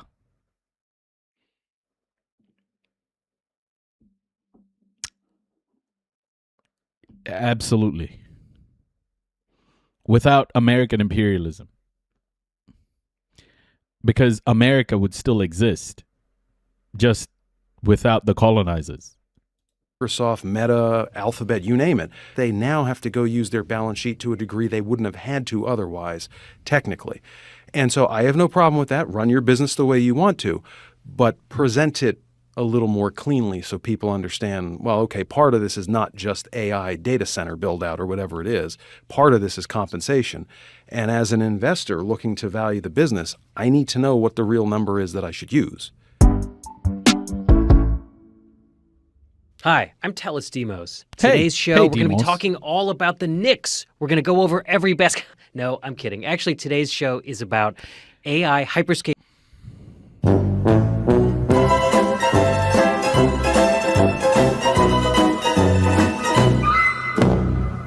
Get better jokes, buddy. ...and free cash flow. But don't worry, it will be just as exciting as all the NBA playoff games were. First, I want to introduce Kevin Koharki. Kevin, say hi. How you doing, guys? No, pleasure to be here. Thanks for having me. Kevin... Enough of the waffle. Get straight into the topic. Stop waffling. Is a longtime financial analyst and a principal at CAE Consulting. He's also a professor at Purdue University. And over here, we've got the WSJ's own Jonathan Wild. John, say hi. Hi, Telus. Yeah, I have. John works with me at Heard on the Street. And for those of you who aren't already familiar, I feel like we need background music to this, so I'm just going to let this play in the background. Let me know if this is too loud. But it's just a bit of chill vibes in the background while these guys talk about some boring shit that I'm interested in. Familiar with John's work. He is basically the GOAT of accounting-driven reporting, and he's been doing it since the days of Enron and WorldCom. All right, so why have I got these guys here today? I know that a lot of you out there in the audience are very worried about whether or not we're in some sort of AI-driven bubble. And I know that worry has become especially acute after SpaceX's IPO and its blast off now, as of when we're recording, toward a $3 trillion valuation. So as we get into the start of earnings season, we wanted to provide everybody with some ways to think about whether or not the results of these... Zero. No, I haven't watched this. What is this? Interesting. The AI data center boom does not survive basic physics. This is what society has come to. A Shark Tank billionaire just convinced a small county in Utah to unanimously approve a 9 gigawatt AI data center, larger than the entire electricity demand of the state, by telling them the Chinese will beat us if we do not build it. Before the vote, there was no public environmental impact analysis, there was no independent engineering review, there was no completed water plan. Who would want us to stop building our electrical grid? Who would want to stop us from having compute capacity to develop AI? Which adversary would want that? There's only one. It's China. Kevin calls it Wonder Valley and describes it as the biggest project in Utah since the Transcontinental Railroad. But inside the approval room, the mood was not celebration. Hundreds of residents shouted, "Shame." Oh, Podiat. Yeah, we know. We celebrated. We celebrated vociferously. We celebrated aggressively. Cowards and people over profits as the data center was getting approved. All of this is false. Then why won't they let people talk? Why won't they let us ask questions? It's false. This is not real information. This is the part that matters. That was not a quiet little disagreement. It was practically a public revolt against a project whose numbers has not survived independent review. Nonetheless, the problem with this is the data center reality that Kevin O'Leary is selling and much of the AI industry is now betting on does not survive basic physics. If you guys don't know me, my name is Jovan. I'm an optoelectronics engineer. I have a master's degree in engineering, and I'm a researcher that studies optics, photonics, and microelectronics. And I just want to give some insight on what's going on. Guys, go follow him. Go follow this creator right now. Go do it. Looks really interesting. Thank you for the share, Zeram. What's being pitched right now, not just by Kevin, but by every hyperscaler in the country, is delusional on a scale that most people do not quite understand. The physics doesn't survive the timeline that's being sold to us. The chips don't exist in the quantity the build out requires. The financing is going in circles, and the moat that justifies the whole $1 trillion spend just got blown up by a Chinese company charging 8 times less for the same exact thing. The strange part is that the people running the build outs, the CEOs whose stock prices depend on it continuing, have already started quietly admitting most of that on record. And I'm going to show you what I found when I checked out what's going on. Before the project was approved, the developer didn't commission a public environmental impact analysis, as I said previously. There was no independent engineering review on the table. The commissioners voted to approve a 9 gigawatt facility across 40,000 acres without one. This won't be the last one I build. May I ask, 2,000 jobs, okay, so relative to the size, the physical size of the project, which as you noted is multiple times the size of Manhattan, and the power draw at peak, this data center, your projections, will consume about as much energy as New York City does. But New York City provides almost 5 million jobs, and this project, by your own description, would provide about 2,000 jobs. So a physicist at Utah State did the work himself. His name is Dr. Robert Davies. He spent 20 years at the USU Space Dynamics Lab with a stint as a technical liaison for the Internal Space Station. He is not an activist. He is a working atmospheric physicist with a NASA resume. He pulled the publicly disclosed numbers straight out of the developer's own filings and ran them. So 3 numbers came out of the filing. The data center itself is rated at 9 gigawatts of compute load. The power is generated on site by a natural gas plant, and a modern combined cycle natural gas plant runs at roughly 55% thermal efficiency, which means for every watt of usable electricity it produces, it also produces about a watt of waste heat, which gets vented as exhaust. Those 3 numbers are not contested by anyone, not even the developer of the project. So Professor Davies started with a very basic principle of thermodynamics. Every watt of electricity that goes into the data center eventually has to leave as heat, because that is what computation does at the physical level. So just to compute by itself dumps 9 gigawatts of heat into the valley. Then layer in the gas plant To produce 9 gigawatts of electricity at a 55% efficiency rate, the plant has to burn enough natural gas to release roughly 16.4 gigawatts of total thermal energy. The 9 gigawatts becomes electricity. The remaining 7.4 gigawatts vents into the valley as waste heat. Add the compute heat and the plant waste heat together, and you get a total thermal load of about 16 gigawatts, dumped continuously every day for the 30-year operational life of the facility into one closed desert valley. To put things into perspective, the Hiroshima bomb released about 6.3 times 10 to the 13th joules of energy per day. If you were to divide the two numbers, that means the AI data center is releasing about 22 to 23 times the amount of energy as the Hiroshima bomb. This is not a random set of numbers. This is the reality that Utah is facing. Translated, what that means for the area around Wonder Valley is that for every single day for about 30 years, the facility will release into the valley a quantity of heat energy equivalent to 23 Hiroshima yield atomic bombs. Professor Davies published the analysis through a Utah water conversion nonprofit called Grow the Flow. The Salt Lake Tribune covered it also. Davies, guys, we're actually heading into the next segment is the climate crisis is being subsidized. It's such a good segue because now Europe is going through like a humongous, a crazy heat wave, and there is a super El Nino. We're in a super El Nino cycle as well. It's insane that all of these things are starting to come together. And as I've said to you, one of the largest displacement crises is yet to happen, and we are heading towards it. While Europe and America are causing the problems, while closing their borders, you know, it's so fucking bad, man. We're about to head into a huge displacement crisis. Hey, Rose, welcome.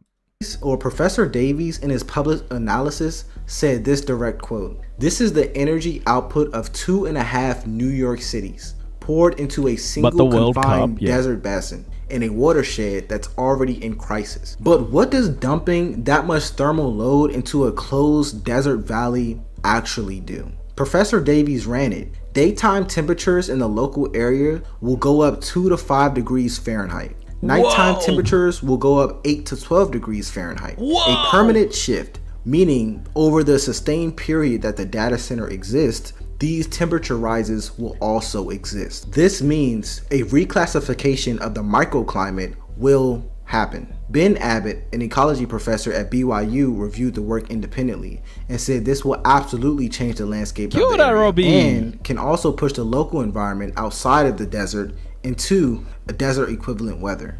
Now let's address the water claim. The developers team told the commission that Wonder Valley would use less water than ranching, with closed loop cooling. The file number for phase 1 was about 24 acre feet of water for about a 3 gigawatt facility. Professor Davies also ran his numbers against this water claim, and he ran it against the most efficient natural gas plant on Earth, which is located in Astoria, New York. His finding was this: 24 acre feet for a 3 gigawatt facility is 97% more efficient than the global state of the art, which is a polite way of saying the developer's numbers doesn't exist in known physics. To actually cool 16 gigawatts of thermal load in a desert, Professor Davies estimated you need hundreds of acres of industrial dry cooling infrastructure. The cheaper alternative is to pipe the waste heat into the underground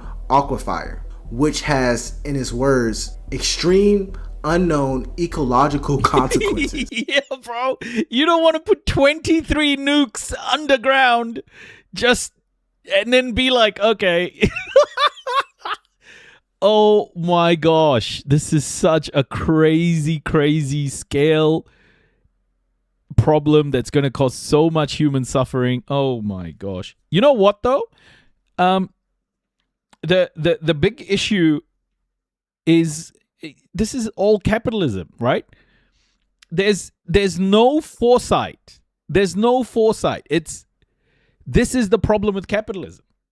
There's no foresight. There's no, let's take it easy. Let's take it slow and figure out how to do these things the right way so that this is good for the human race, but also nature.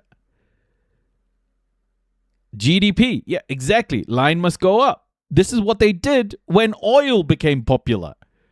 Right? They just went balls deep into oil and we're fucked now. And this is what capitalism drives. It drives short-term destructive thinking. It drives short-term destructive thinking and not long-term sustainability. That's the core problem with capitalism, is short-term destructive thinking by exploiting labor. Fuck, it's so bad, bro. Capitalism is fucked. Meaning there's no accurate way to cool this data center. And the numbers that the developers have shown are physically improbable. Nearly 2,300 Utah residents filed formal protests against the water rights application. I would put it a different way, decrepit and thin. The average person doesn't see the connection between capitalism and fascism. In modern capitalism, that is white supremacy.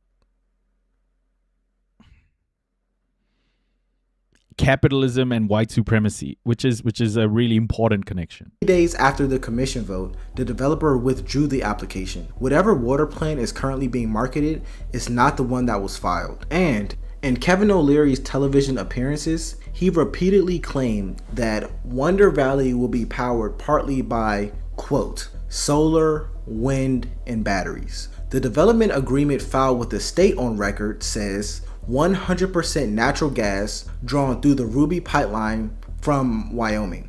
Both of these statements cannot be accurate.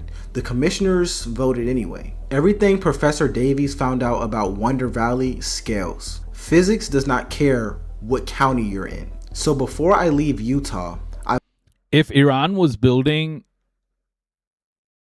nice, Truth Sensei. If Iran was building this data center in America, it would be considered a military attack. Yeah. I mean, 23 nukes worth of attacks. It's insane. I want you to understand the size of what's being built nationally. The big... Lava, like, for all the Trojan horse is such a great way to put it, except this Trojan horse was built by the victim. They're gifting themselves Trojan horses. The downfall of the West. They built too many fucking data centers.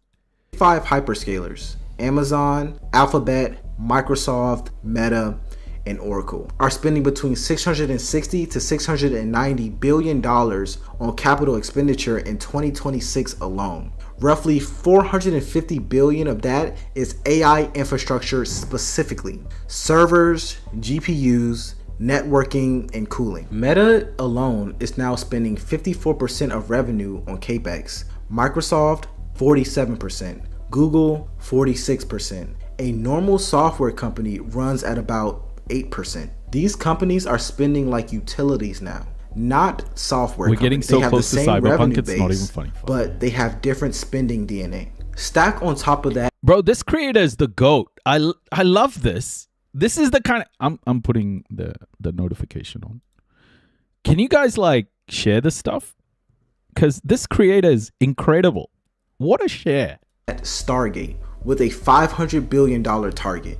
Wonder Valley with another $100 billion target. Meta's Hyperion, roughly $1.5 trillion of infrastructure to be built, financed, and paid back inside of 5 years. For comparison, the Apollo program cost about $260 billion in today's dollars over a decade. The interstate highway system that we all drive on cost about $600 billion in today's dollars over 40 years. The entire 1990s fiber build-out cost about $500 billion across a decade. The AI build-out is roughly all of that every year on one single industry. Now, apply the Wonder Valley problem industry-wide. Every one of those projects needs power, Most of them are going to natural gas because the grid can't connect them in time, so they need turbines. Wood Mackenzie tracks the global market for combined cycle gas turbines. Their finding was this: lead times went from 3.5 years in 2023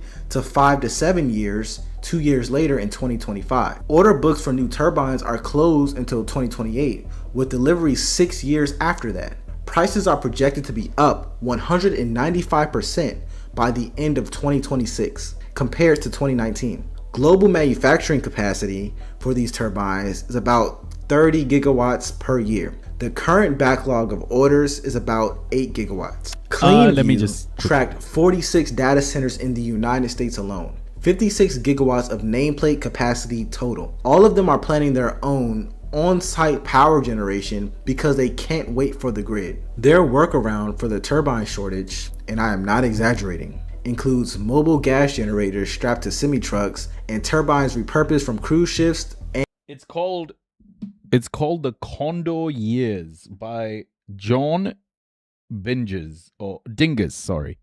John Dingus, The Condor Years. I've just read the first chapter.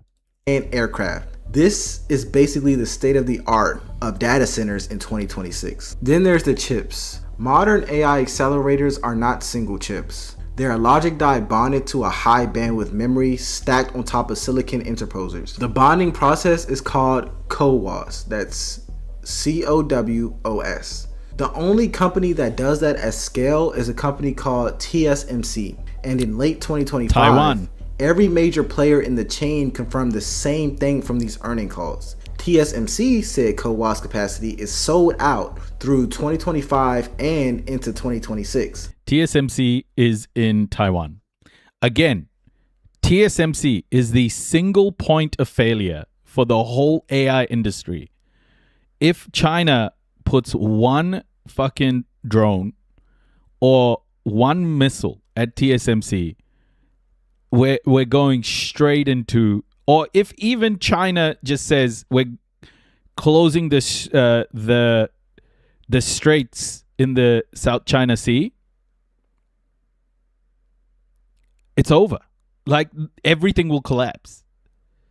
Because right now, every bit of investment is going into these chips, powering AI data centers. NVIDIA is buying most of them, turning them into graphics cards, GPUs that are going into these data centers here. Hynix said the same thing about HBM, which is sold out for 2026. NVIDIA said the assembly capacity is oversubscribed through at least mid-2026, which is about now. The top 4 companies, NVIDIA, AMD, and Google, have locked in over 85% of TSMC's CoWoS capacity for 2026. In HBM, the high bandwidth memory uses about 3 times the wafer fab capacity per wafer compared to the standard DDR5. So see, a more educated and measured human race would pause here and invest a shitload of money into R&D. We would socially come together, make a decision to say, okay, this is obviously valuable. Let's firstly create a diverse group. Let's invest in the areas that are needed to do this sustainably for the future. And we would invest in R&D, not just in chip manufacturing, but in power generation, clean energy generation. We would invest in maybe more fusion energy, fusion research. Maybe we invest in all of these things and then build a holistic solution of how to deploy this for the masses. But capitalism doesn't do that. Capitalism doesn't do that. Capitalism goes, how do I make profit now? And the consequences don't matter. There is no risk analysis. The risk for capitalism is lost profits. That's it. Lost profit is the biggest risk. Nothing else counts. Capitalism is cancerous. So in simple terms, producing more of one means producing less of another. Demand for HBM, high bandwidth memory, is growing to 80 to 100% year over year.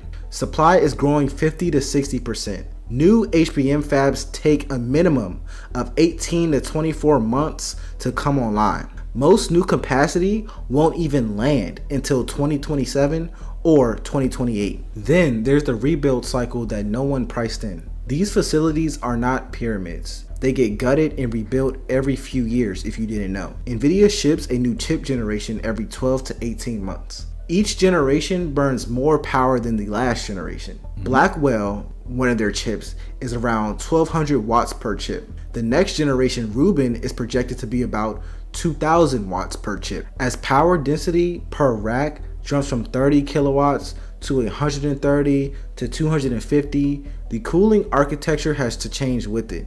Air cooling fails, then This is exactly what capitalism did when it came time to making a decision about energy, because there were so many options, right? Like at the start of the 20th century, there were a number of options. There was solar at that point too. There was battery power, electricity generation through so many different means. But because oil was cheap, that's what we doubled down on. And, you know, Henry Ford, all of these people had so much to say about this. And these people made decisions that are completely only profit driven. They are all profit driven. And this is what capitalism is about. It's about making short-term decisions, and it builds up. It builds up a lot of... So basically, what capitalists are telling us is, if we keep doing this, short-term returns, short-term profits, short-term profit thinking, if we keep doing this, at some stage, we will hit a point where the technology we invent, because of this pressure, that technology will fix all the problems that have been created in the past. That's what capitalists are telling us. Just keep pushing, keep competing, keep developing, keep profiting, and at some stage we'll get to a point where everything will be fixed. Everything will be fine. Because that's what capitalism does. You know, you keep creating the demand and the supply will be all good.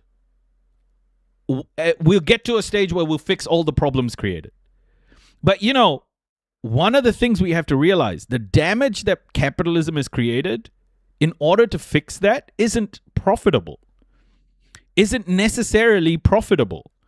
But we have to fix it. Capitalism is fucking up our world. So we have to fix those problems at some stage. It's not profitable in so many cases to fix those problems. And then when people say, hey, we need to fix those problems, capitalism will come in and say, what the fuck would we do that for? Your company isn't profitable enough. What are we doing? We're being gaslit by a bunch of fucking fascist Nazis who just want to take money, who want to keep building wealth so they can continue to exploit labor. Elon Musk talks about abundance. That's what I'm telling you here, is that capitalism is telling us that if we keep going, if we keep doing this, if we keep profiting, at some stage there'll be abundance. That's the crime. That's the indoctrination. That capitalism will somehow solve the problem. No one knows how. No one fucking knows how. No one has the answer.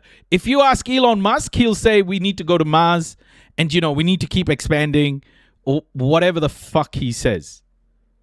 Or he'll just deny that climate change is real. But abundance is a lie. Okay? We've got to understand that whenever we make moves like this, whenever there is opportunities. We need to think sustainably and holistically. Capitalism doesn't allow that. Liquid cooling, then direct-to-chip cold plates. Each transition of chips. That's why, guys, the scoring system that you see on your screen, Twitch and YouTube, that's what this is about. You know, the scoring system, the directional equity index is all about replacing GDP. We have to replace GDP. I'm just saying, I'm just suggesting that we could create a scoring system here that could replace GDP.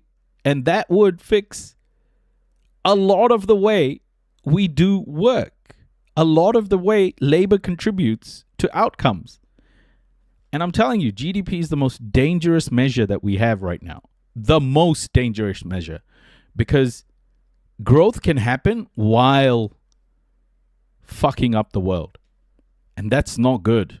Is a tear out and rebuild of the entire mechanical plant, which is a construction project, not necessarily a software patch you can fix with an update. Bank of America did a breakdown of where the money and the data center build out actually goes. Hey, Cheryl. About 2.5% goes to local construction, 75% goes to servers and networking manufactured in California. About 75% goes to servers and networking manufactured in California, Taiwan, Hey, and Roscoe, Korea. welcome. The rest is just power equipment also made elsewhere. And that 75% of the money gets replaced and ripped out every 3 to 5 years. The dollar that comes into community as construction wages once doesn't come back in its totality. The dollar that buys servers goes back to Nvidia, TSMC, and SK Hynix on a 3-year cycle though. The hyperscalers, Amazon, Nvidia, Meta, Hope Oracle, you're well, Roscoe. and Microsoft cannot agree amongst themselves on how long any of this hardware actually lasts. Amazon shortened its server depreciation schedule from 6 years to 5 years in February 2025,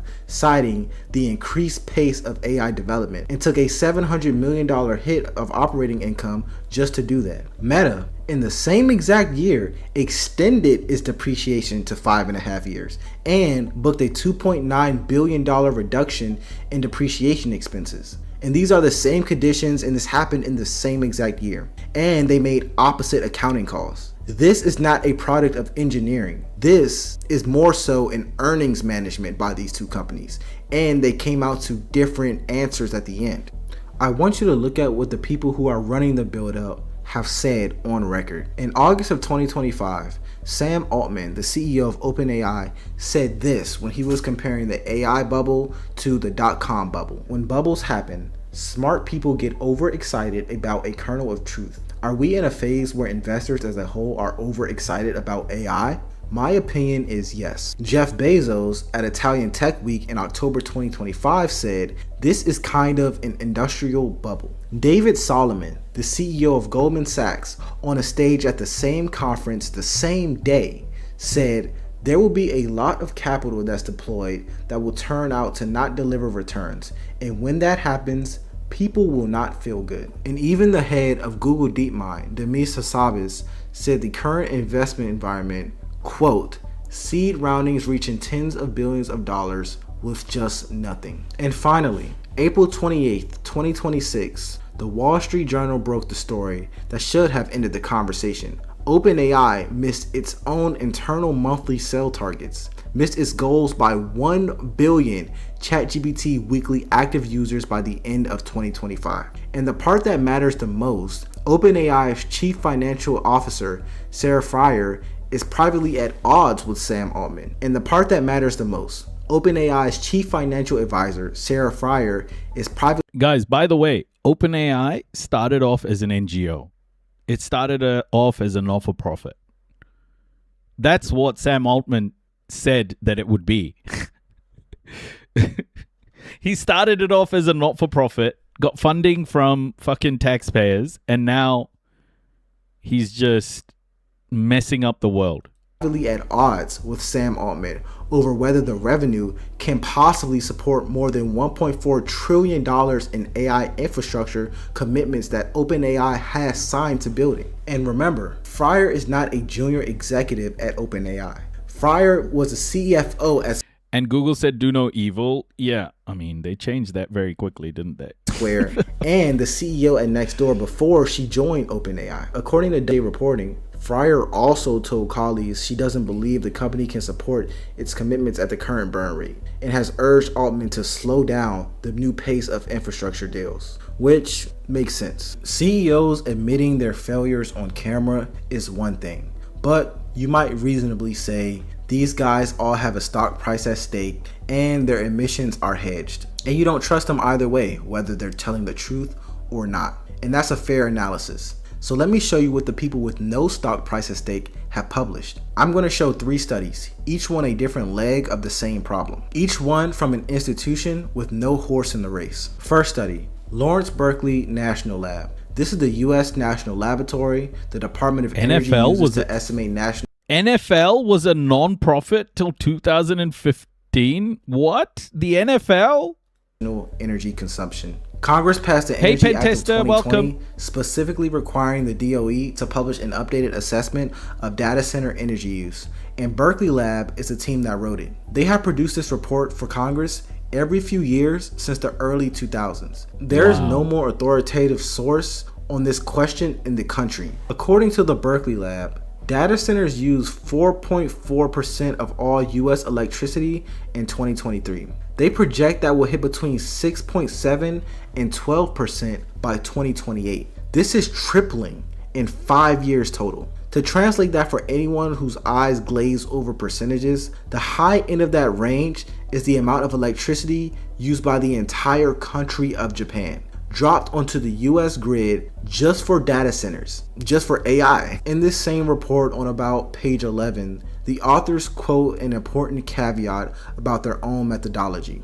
Quote says this: historical utility demand forecasts consistently overestimate both peak and average demand. What does this mean? The federal lab that the US government uses to forecast data center energy demand is telling Congress in writing that historical demand forecasts on this kind of question tend to be too high. Not sometimes too high, but consistently too high. This is a federal energy lab telling you in their own published methodology to assume the bull case is overshooting. And that is before you layer in any supply chain bottlenecks that I walked you through earlier. The second study being reviewed is by MIT. The team is called Project NANDA, which stands for Networked Agents in Decentralized Architecture. The study is titled The Gen AI Divide, State of AI Business in 2025. This is very good. This is so good. Well done to this guy. Well put together, well crafted, well structured. Their headline finding was this: after $30 to $40 billion of enterprise spending on generative AI tools, 95% of organizations have seen no measurable return on investment. Only 5% are getting real revenue back. Page after page of the report breaks down why this is happening, which industries are working and which ones are not, what separates the 5% from the 95%, but the headline number is the one that matters most for this specific video. Let me translate why that number matters for the AI data center build out specifically. The whole $1.5 trillion capital expenditure plan is sized for an assumption that AI demand from enterprise customers will keep growing fast enough to fill all these new facilities at a premium pricing. That is the demand curve the financing is built on. This is what OpenAI's commitments to Oracle and Microsoft and Nvidia all assume. MIT's measure finding is that the enterprise demand the build-out is sized for is failing to show up in profit and loss for the companies who are paying for these tools. Not in just a few cases, in 95% of the use cases. If that number even stays close to where it's currently at, where MIT currently has it, the customer pipeline that's supposed to fill these data centers does not exist at the scale it's being written for. The third study, this one is peer-reviewed academic work from UC Riverside and Caltech, published in Communications of the ACM, which is one of the most respected venues in the entirety of computer science. The earlier paper was titled Making AI Less Thirsty. The follow-up is called Small Bottle, Big Pipe. Peer review took 7 months. The methodology section in these papers walked through every assumption that they made. Their finding was this: US data centers will need somewhere between 697 million and 1.45 billion new gallons of water per day by 2030. To put this into scale, the entire city of New York uses about 1,000 million gallons of water per day. So the AI data center build out will require new water capacity equivalent to roughly one entire New York City by the end of this decade. So we have about a few years. And the kicker is that the cost just to build the water infrastructure for the demand is between 10 and 58 billion dollars. And that's before you ask the harder question, which is whether the water itself even physically exists. Wren said, this is the UC Riverside statement on paper, quote, "Even if you have the money, the water source is another challenge. You may have money to build treatment plants and pipes, but money can't buy more snowpack." This is a peer-reviewed academic researcher describing the same exact physical wall that Dr. Davies identified at Wonder Valley. Wonder Valley is not a one-off situation. It is the local instance of a national pattern that has already been documented in peer-reviewed research. And these are not the only 3 studies available. There are several more that point in the same direction. The Brookings Institution published a study, 770 US data centers across 93 countries, showing that the industry job creation claims are overstated by roughly 3 times. The Pew Research Center and Carnegie Mellon University have published work showing residential electricity bills could rise 8% nationally by 2030 and up to 25% in Virginia, directly because of data center load. The International Energy Agency published a comprehensive report on AI and energy that... So, think about it this way. The Trojan horse example, Lava, is so important. And I think the West is self-sabotaging, and I think it could be great for the world. Okay? Self-sabotage of the West was the only way the world was going to get more equitable for all, because no one was going to, not the people living in the West anyway, were going to bring down these governments. The revolution, whatever the leftists in the West talk about. It was never going to happen. So the government self-sabotaging might be the only opportunity we have. So the Iran war, for example, fucking insane. Self-sabotage. And now these data centers are going to make life unlivable in these places. So is the West kind of here, is what's happening here the West completely fucking itself? Like the West making itself unlivable while the rest of the world is just like trying to make do and rebuilding. The West is just devolving.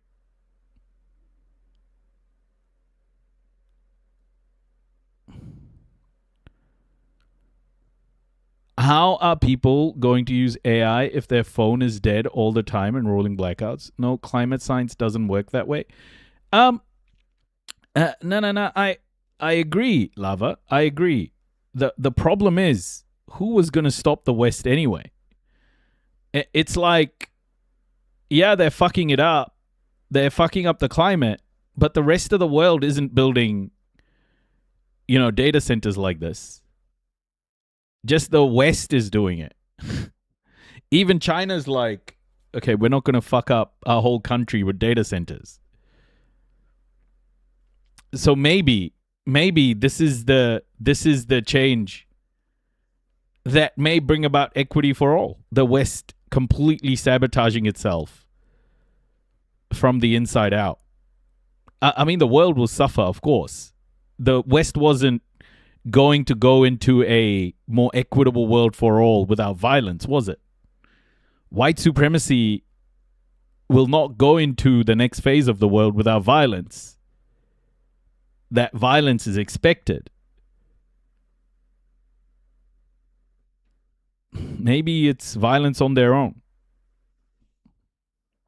It comes broadly to the same conclusions as Berkeley Lab. Anthropic's own internal research team has published findings that AI labor displacement is far smaller. Gracie, the thing about China is it's investing. So let me say this. Let me say this in a way that's very important, right? China as an industry runs in a centralized way. So decisions are made not for the short term, but long term. Yes, they're going to build data centers. It is going to impact their environment, but they're going to spend a lot more time up front to R&D these things before just going balls deep into building whatever they want to build. For China, the way their government is structured, in a centralized way, decisions being made in 5-year increments, and a sort of an environment where things aren't schizophrenic, let's put it that way, where, every 4 years there's a complete opposite in terms of there's a complete opposite set of policies. The Chinese government remains, what's R&D? Research and development. The Chinese government just keeps kind of going in one direction. There's continuity. Yeah, exactly, dissident. That is what has brought China on par with the US in terms of the amount of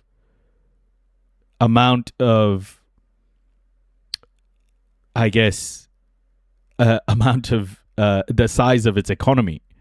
But the thing that China is doing is it's investing a shitload in renewable energy. And in China, for the first time this year, solar has become cheaper than coal. Think about that for a second. Their solar energy development is so massive that their solar energy to generate solar energy to generate an equivalent amount of solar energy compared to coal, it's cheaper for them to use solar energy. Okay, so while the West continues to generate energy mostly using oil and gas and coal, China has taken a completely different path over the last 3 decades. And that is to invest in rare earth, mining raw materials for the renewable energy development of the future. And therefore, China invested in this way because it foresaw all of this. To be honest, the West saw this as well. But the West didn't have the continuity of policy in order to keep it going, whereas China just kept it going. And for me, if China expands this and scales this, China will scale it in a far more sustainable way than the West, but it's still not going to be enough. I know.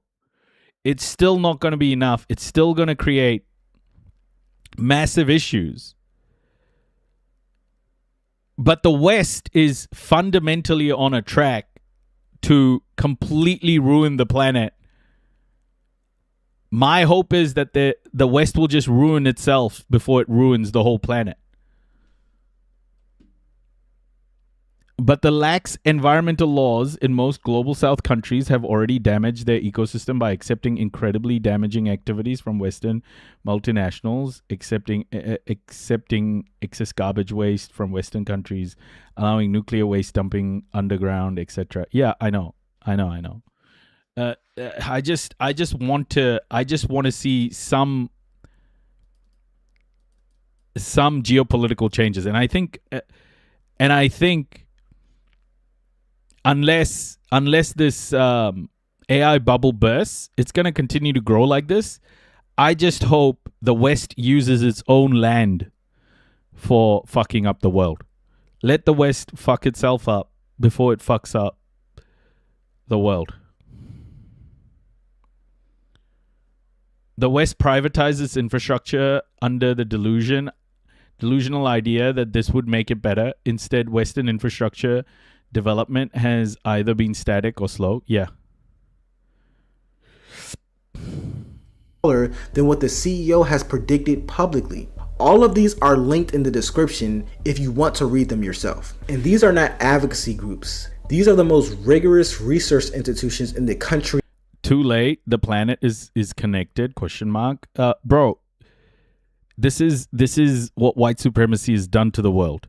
This is what European colonization, white supremacy, and the capitalism, modern capitalism that has come out of it has done to the world. Okay? 95% of emissions that have fucked up the world has come from the West. So please stop saying that we in the West need to stop blaming people in the global South, because they are taking a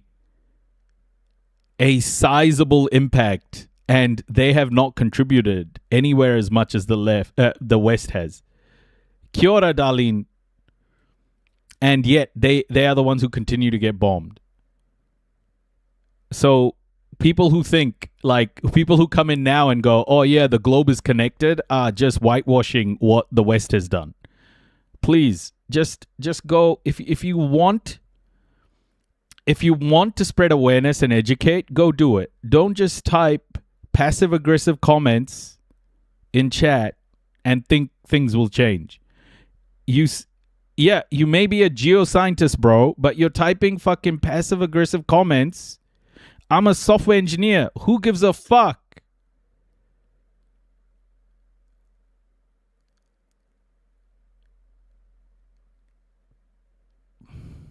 And in the world. The Department of Energy's National Research Lab, MIT, a peer-reviewed academic journal, Brookings, Pew, Carnegie Mellon, the International Energy Agency. The institutions don't agree on much in 2026, but they agree on this. The build-out at its current scale. Don't matter, your ignorance is affecting the world.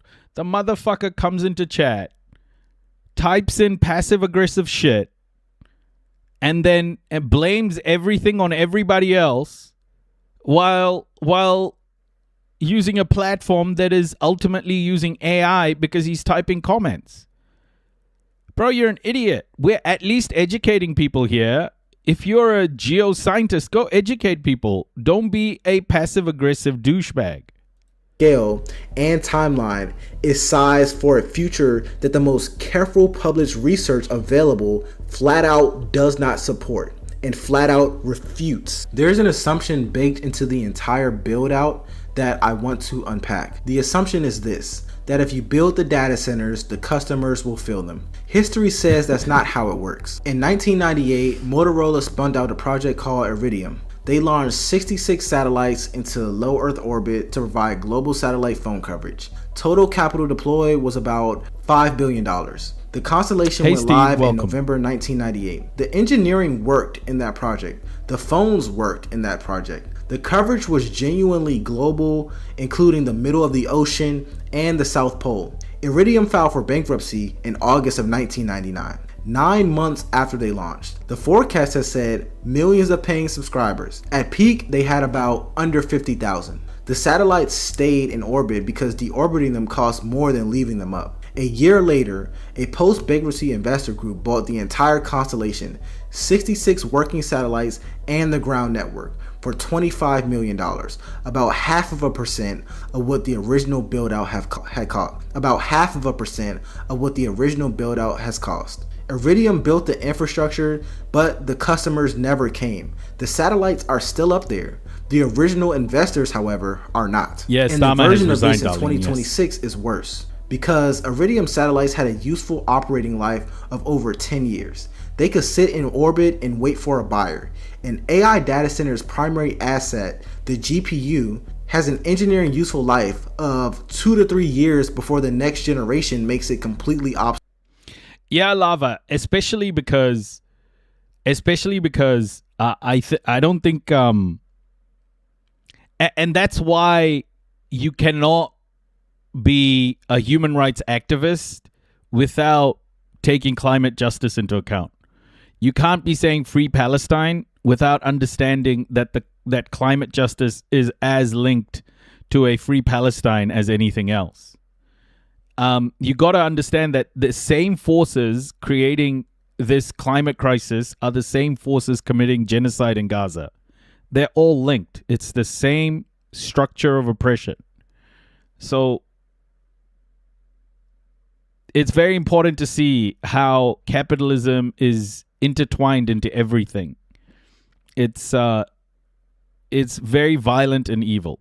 Obsolete. If a data center fails the way Iridium did, the chips inside it aren't waiting around in orbit for a salvage buyer. There's scrap metal. They're not useful anymore. Now layer one more thing on top, and this is the reason customers might not come at the price the build out requires. In January 2025, a Chinese AI lab called DeepSeek released a free open source model called V3. It matched the performance of OpenAI's flagship at roughly a fraction of the cost, allegedly trained for under $6 million on chips that the US government has specifically restricted. The day the model went viral, Nvidia lost almost $600 billion in market capitalization, the single largest loss day for a company in US history. Then, DeepSeek released V4 in April 2026, $3.48 per million output tokens. This is the same task. Comparable performance on all the benchmark exams that AI runs. Open source, you can download the weights and run the model on your own hardware.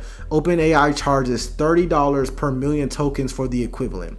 Anthropic charges $25. DeepSeek is roughly 8 times cheaper for the same work, and enterprises have noticed this. Multiple industry analysis say companies are cutting their AI operational costs by 85 to 95% by routing routine workloads through DeepSeek instead of paying US frontier prices. The $1 trillion AI build-out depends on one big assumption. Companies will keep paying premium prices for AI inference, but the premium is already breaking down. DeepSeek showed that a powerful model can be open source, downloadable, and far cheaper to run. That does not mean AI inference is dead. There is still real business in running and serving models, building. I have used DeepSeek, yes. I am in the process of migrating.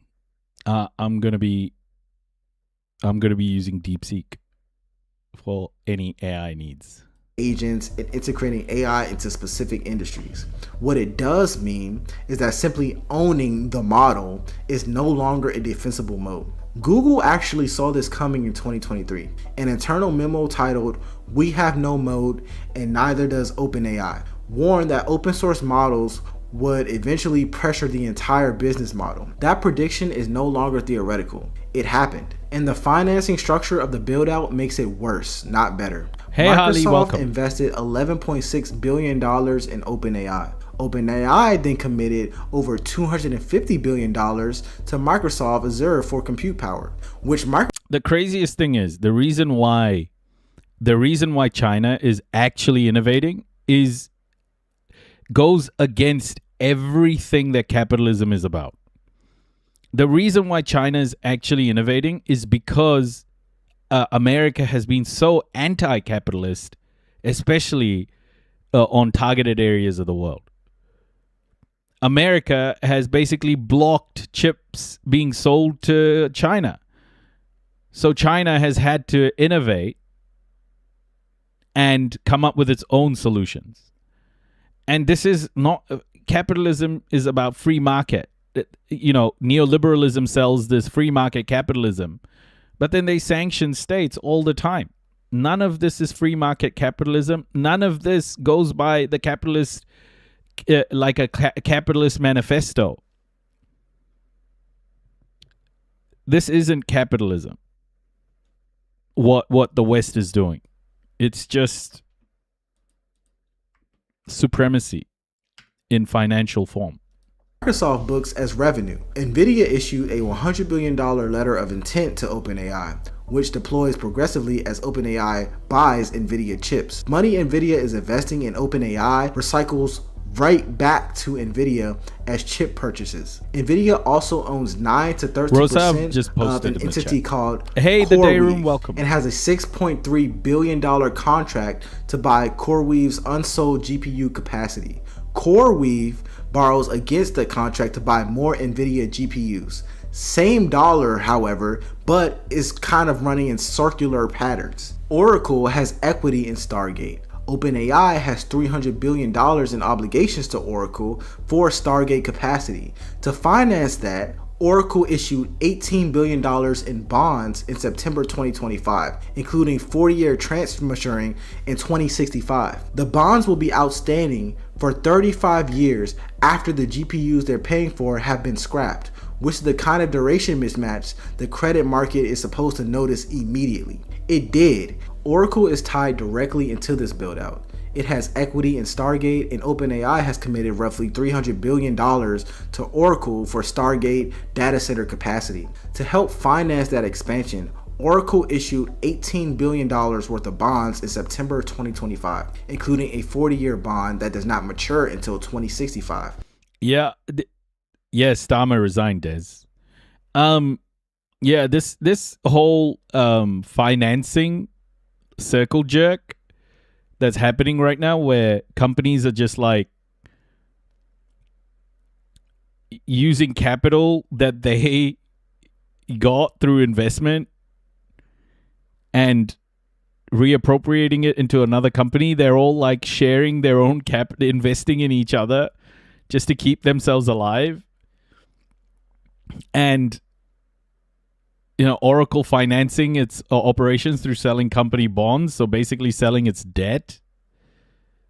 It's all like insane, man. It's all so tangled up and it's creating a big mess, all in the hopes that it will return one day.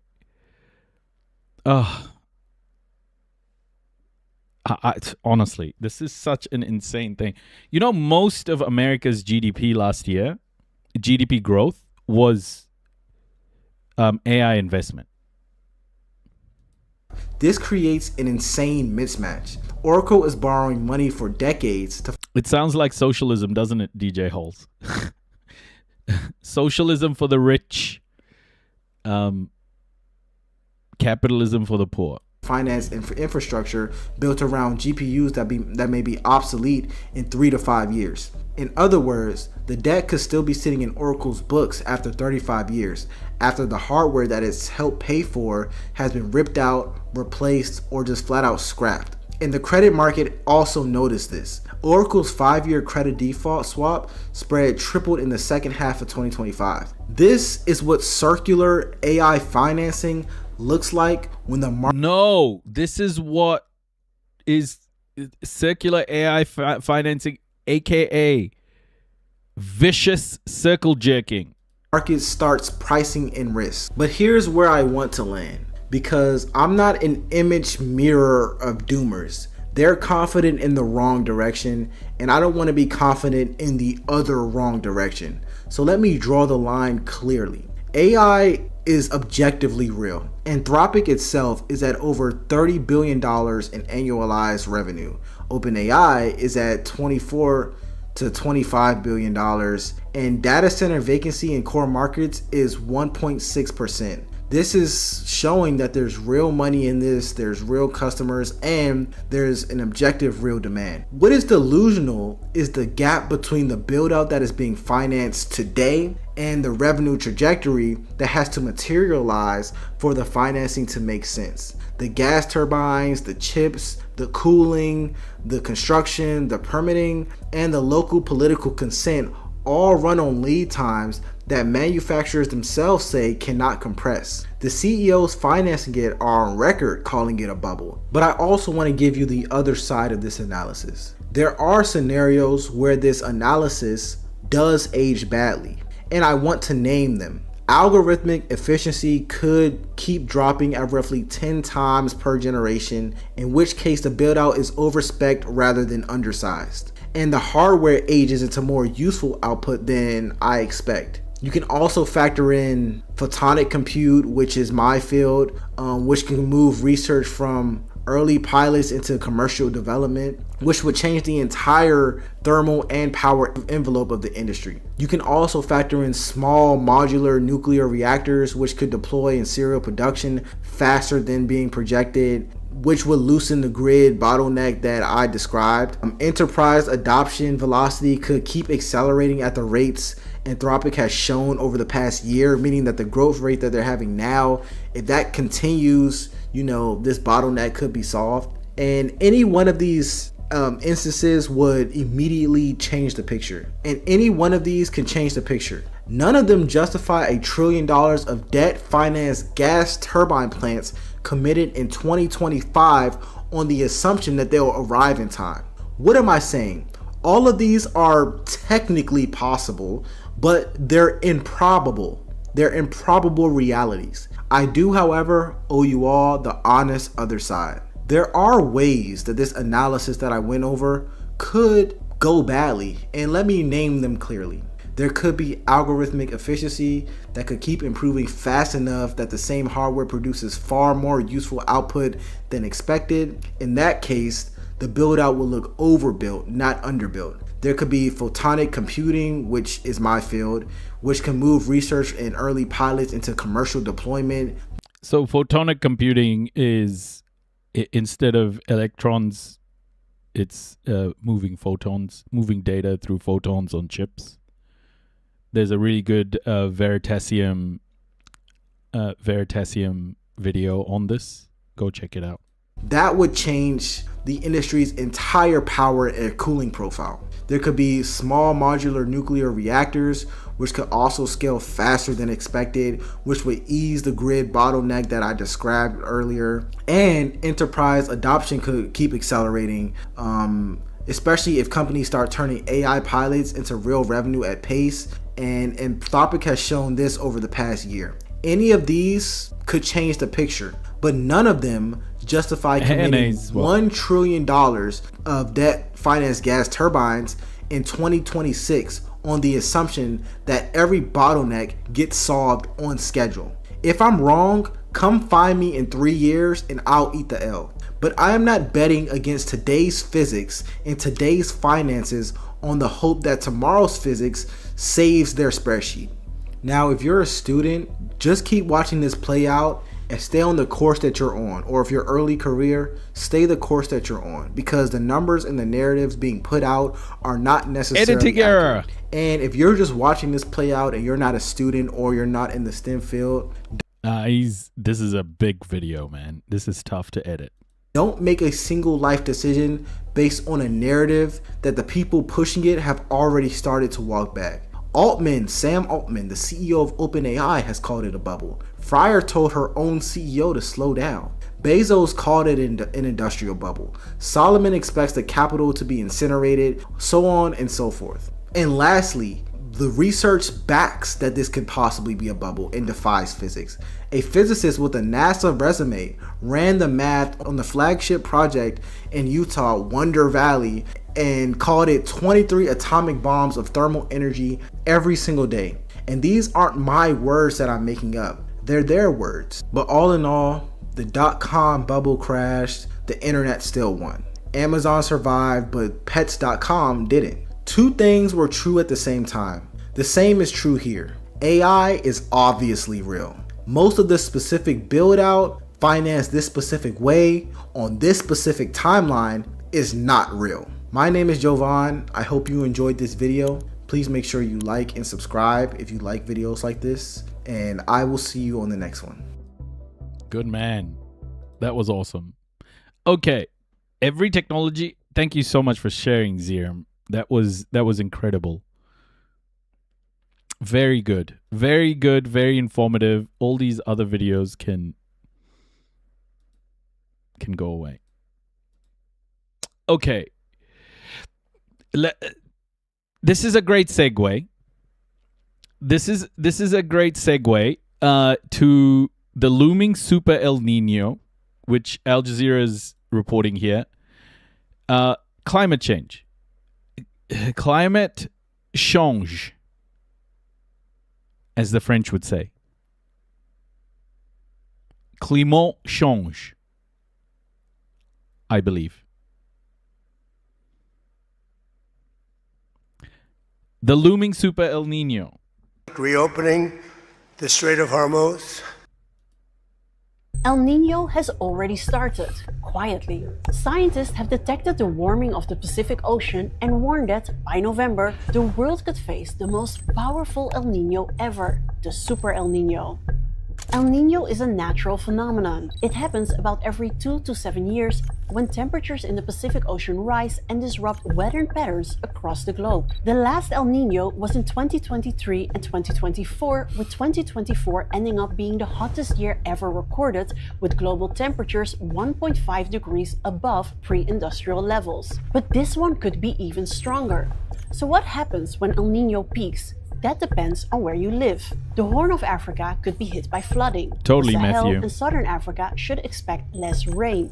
South America and Southeast Asia face hotter and drier weather. And the Pacific should brace for hurricanes. In India, El Nino usually weakens monsoon rains, with a majority of Indian farmers relying on the monsoon season for nearly 70% of their water. It can have devastating consequences. Less rain means lower crop yields. Fewer crops lead to higher food prices in India, but also globally. UN Secretary General Antonio Guterres has been blunt about what's coming. The world must treat it as the urgent climate warning it is. That warning comes at a difficult time. Food prices have risen sharply across parts of the world because of the US-Israel war on Iran, which disrupted the global supply of fertilizers. Fire is also a worry. The European Union has announced it will deploy a record number of firefighters and aircrafts across southern Europe.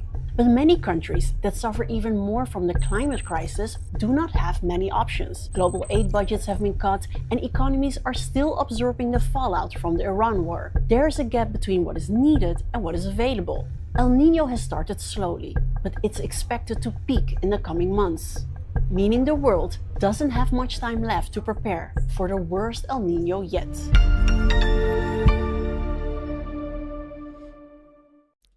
El Nino has already started. It's this year. It started. We're in it. Have you seen this about DRC, Central African foragers? The term pygmy is considered offensive. The foraging or hunter, fisher, gatherer people groups of Congolia, as in the land of the Congo River Basin, are marginalized and oppressed by greenwashed neocolonialism, by foreign organizations like WWF, by collaborating with logging companies and displacing the native under the guise of the wildlife preservation. Oh, shit. Thank you for sharing, Rose. Let's check it out.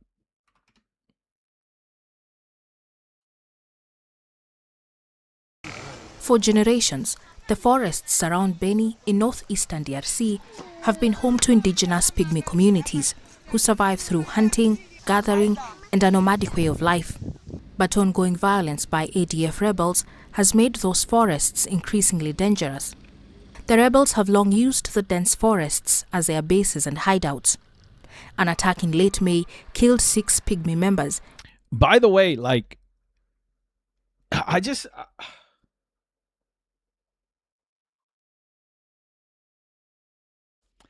there's a deep sense of sadness with all of this.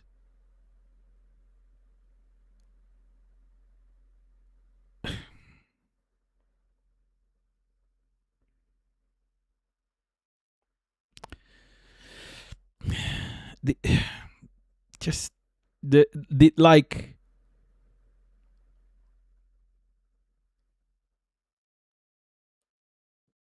you see all like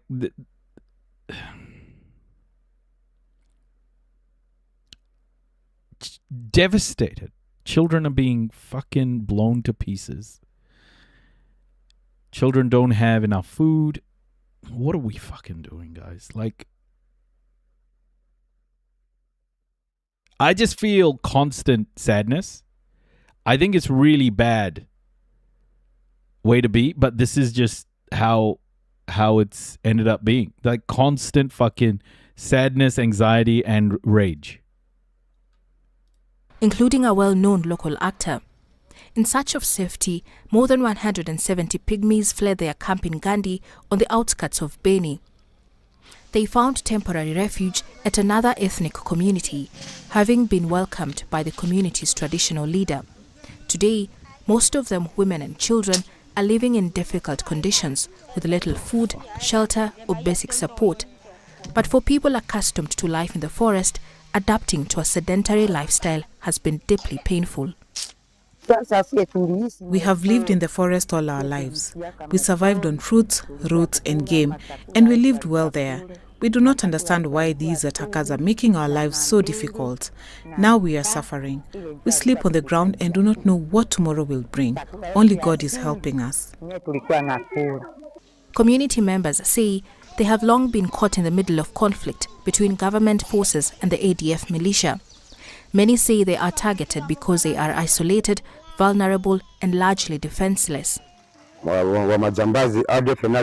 ADF invaded our homes. We have no food and no plan because we left everything behind when we fled. We have done nothing wrong to deserve having to move around every day. Our children become separated from us during attacks. Some are captured by the ADF. According to community traditions, pygmies do not remain in a place where one of their own has been killed. That custom forced survivors to abandon their camp and move, and for many families, the violence has brought devastating personal loss. The ADF wanted to wipe us out. They killed my father, my uncle, my mother, and my younger brother. Another brother survived, but was seriously wounded and is still recovering in hospital. We escaped only by God's grace. Now the displaced families are calling for urgent humanitarian assistance and long-term protection. They also want land where they can rebuild their lives away from the forests that have become battlegrounds. The host community says the arrival of the displaced pygmies has placed enormous pressure on local resources. The community's leader says at a time when health concerns in the region are high, overcrowding and poor sanitation are creating new risks. When so many people are gathered in one place, there is fear and concern about disease spread, especially given the Ebola outbreak in the region. We have only one toilet for our community, and now we are hosting more than 150 additional people. We urgently need more sanitation facilities and support to prevent the spread of illness. As ADF attacks continue across parts of eastern DRC, indigenous pygmy communities remain among the most exposed and vulnerable, uncertain of when they can ever return to their ancestral forests. Caroline B., CGTN.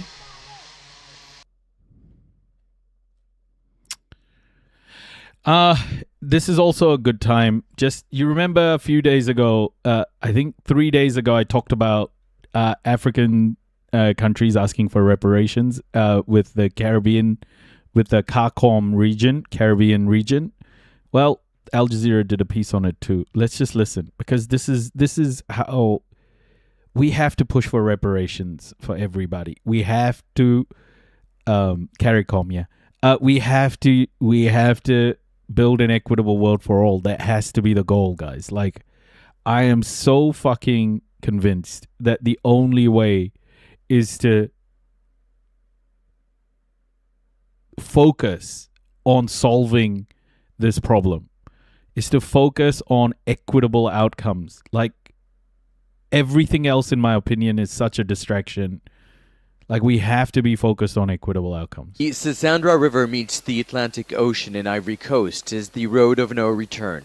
From above, the remains of a French slave trading outpost. Beneath, the Tunnel of Shame. Here, the last steps taken by enslaved Africans before they were forced onto ships bound for the Caribbean and the Americas. Before departure, they bathed in the river, a ritual intended to forget their past. Hallelujah! Sever their ties to their families, communities, and their roots. Now their descendants come here to remember. More than 2 centuries after the transatlantic slave trade was abolished. In March, 123 countries at the United Nations voted to finally recognize it as the gravest crime against humanity. But 3 countries voted against the resolution: the United States, Israel, and Argentina. 52 abstained, including the United Kingdom and every member state of the European Union. Yep, this is the problem. France abstained. It was neither out of indifference nor withdrawal, but because we remain attached to a universal and universalist conception of the memory of crimes against humanity, vigilant never to establish any hierarchy in horror. Do you know why? Do you know why they don't want to establish this hierarchy? Because then they can launder and whitewash their crimes through the Holocaust. Because once you do that, once you identify something worse than the Holocaust, then they can't claim any moral high ground.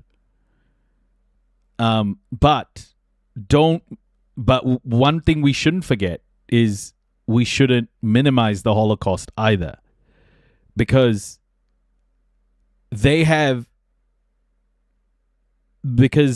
is what they're going to try and do, is to make it look like the Holocaust happened in some sort of black box and it wasn't Europeans it was just the German Nazis, you know? That's what they want to make the Holocaust seem like.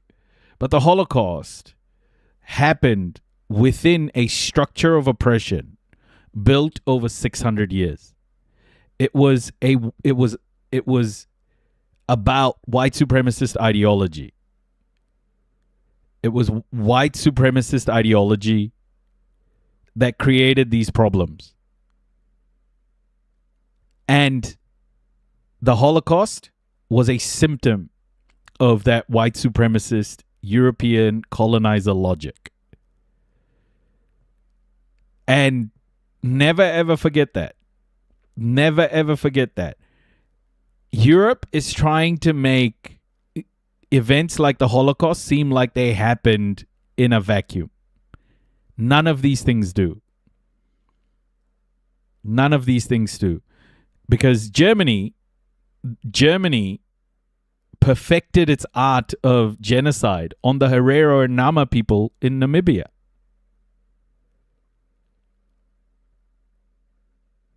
The first genocide of the 20th century. But even before that, Europe was perfecting the art of genocide across the world. Transatlantic slavery, perhaps the first genocide and the most violent.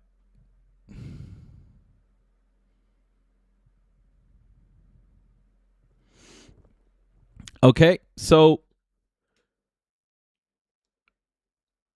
we have to make sure that we don't minimize the Holocaust like Europe, and we need to make sure that the memory of the Holocaust is also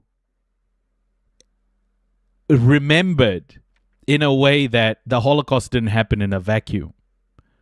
It was a structure of oppression that Europe built over 600 years, and it continues today under the label of capitalism. There is here in West Africa a growing sense of anger, with people asking why these countries across these shores that have benefited from slavery are still so hesitant to confront its full consequences. In Ghana, a conference on reparatory justice, African and Caribbean leaders endorsing... Not all men, but always a man. I think white women were pretty involved too. I think this is where, like, you can talk about the patriarchy as much as you want, but I always say this: without dismantling white supremacy, there is no such thing as fighting the war against patriarchy or fighting the class war. Dismantling white supremacy has to be number one priority for the world. A 10-point plan calling for measures including recognition of slavery as a crime against humanity, debt relief, and the return of stolen artifacts. At Dakar's Museum of Black Civilizations, artists do what politicians have failed to do: honor those who forced and free labor helped build rich nations. witchy woo-hooks, are you telling me that white women aren't complicit in all of these genocides that took place on the global south, on brown and black people?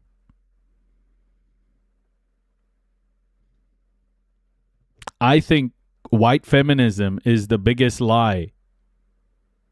I think white feminism is the biggest hoax in the world. Where was white feminism? Where was white feminism when women in Gaza were using tent scraps as period products or getting mass bombarded? White supremacy, dismantle it, and then we can talk about it. This, by the way, this Comrade XXI guy is what I like to call a cosplaying leftist. The leftist who does not understand the impact of white supremacy and white privilege. And without that understanding, it doesn't matter how many times you read the Communist Manifesto, you just show your fragility. Stop cosplaying leftism, buddy. Grow into empires. We have a duty to remember, and they have a responsibility to recognize what they have done, and that slavery was a stain on humanity. The trade may have ended generations ago, but the wounds remain open, and the descendants of those enslaved are still... White feminists do not give a fuck about forcibly sterilized POC globally. Absolutely not. White feminism is about white women. It'll always be. And whiteness is for whiteness only. For like white women's tears. Let me read this quote, by the way. Let me read this quote for you guys. Just 1 second. White fragility, white women's tears, and dismantling white supremacy. It only takes one incident to invoke this generational terror. Hey, witchy woohoo, you should email me at talktomymanager@shutthefuckup.com. I think someone will receive your email. I think someone will get your email.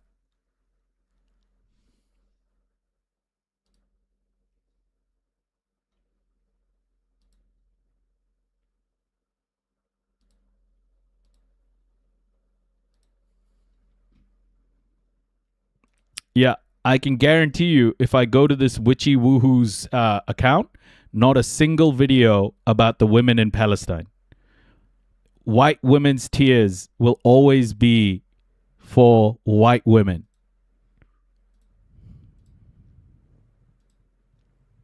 Please stop gaslighting this crowd.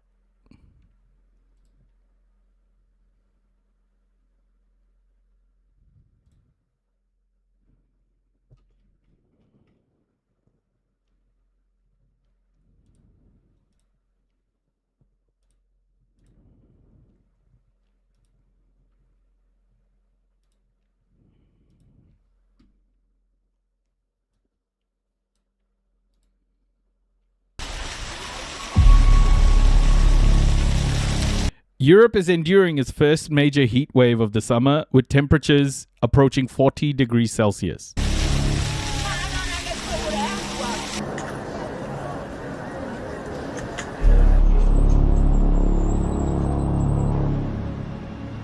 Well above the region's typical summer range of around 25 to 30 degrees.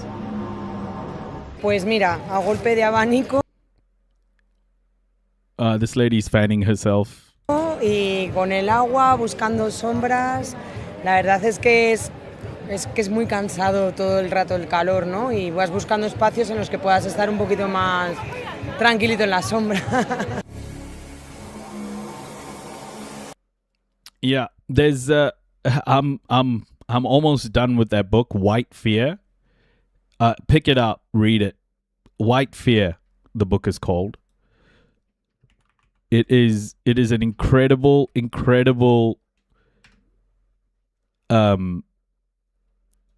insight into American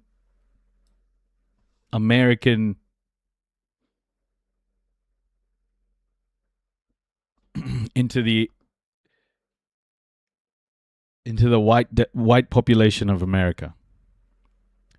Roland S. Martin. I'm almost all the way through it.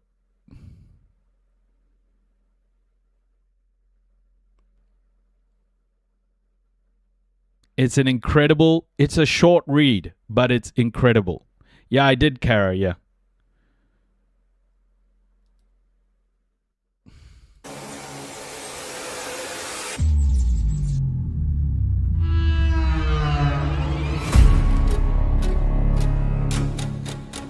Rehabilitation centers in Belgium are overwhelmed with heat-stressed animals. On a quasi 300 individus. We currently have around 300 animals because it's really hot. So we're seeing a massive influx of animals. D'animaux, d'oiseaux surtout. The nest under the roofs. Qui ont leur nid, qui sont sous les toits. Donc les oisillons qui sont the nestlings under the roof. Sous les toits par des chaleurs pareilles. In this kind of heat are really struggling. Ont très dur à supporter des temperatures on the roof can sometimes reach 50. Températures parfois qui sur les toits peuvent atteindre 50 voire 60 degrés. Donc ils préfèrent se jump dans le vide plutôt que de se laisser mourir et de cuire littéralement dans leur nid. And literally cooks their nest. Horror movie vibes, yeah. We're seeing a massive influx of swifts. Et donc on a un afflux massif de martinets, d'hirondelles, de moineaux, d'étourneaux.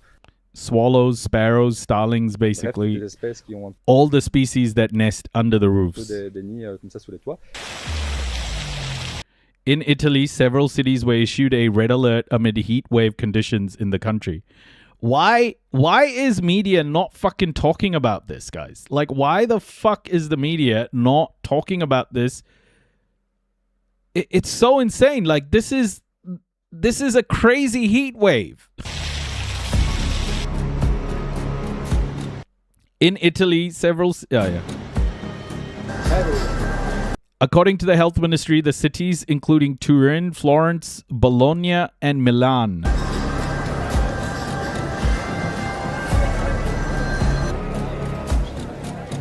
people across Europe died from heat-related causes over the last 4 years.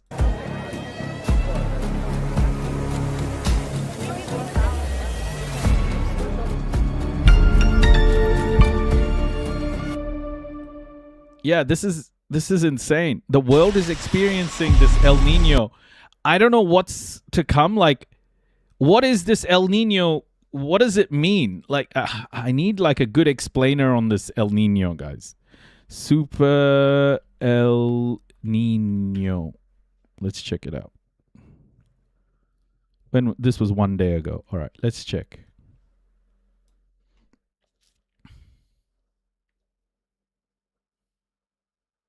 Space matters. The largest ocean on Earth is beginning to change. Yet even those standing alongside its shores do not notice it. The waves offer no warning. No storm marks its arrival. It's all over European media. Sign is a vast band of heat stretching across the equatorial Pacific for thousands of miles. This is where the claim begins. According to scientists, the strongest El Nino in Earth's recorded history may now be forming. Scientists estimate the probability at a record-breaking 98%. If this is true, it won't be just another climate cycle. It would mean that one of the planet's most powerful natural climate engines is activating at a time when the oceans are already unusually warm, weather systems are already unstable, and past temperature records are no longer a reliable guide. Today, we'll try to determine whether a record-breaking El Nino is truly forming in the Pacific, or whether we're witnessing an early warning signal that's being mistaken for the final event itself. To find out, we'll follow the clues left behind by the ocean itself. Am I USA based? No. I'm from Aotearoa, New Zealand. Buoys detecting abnormal warming along the equator. Satellites tracking the spread of a warm belt eastward toward the American continents. Weather stations recording disruptions in the Pacific's normal balance.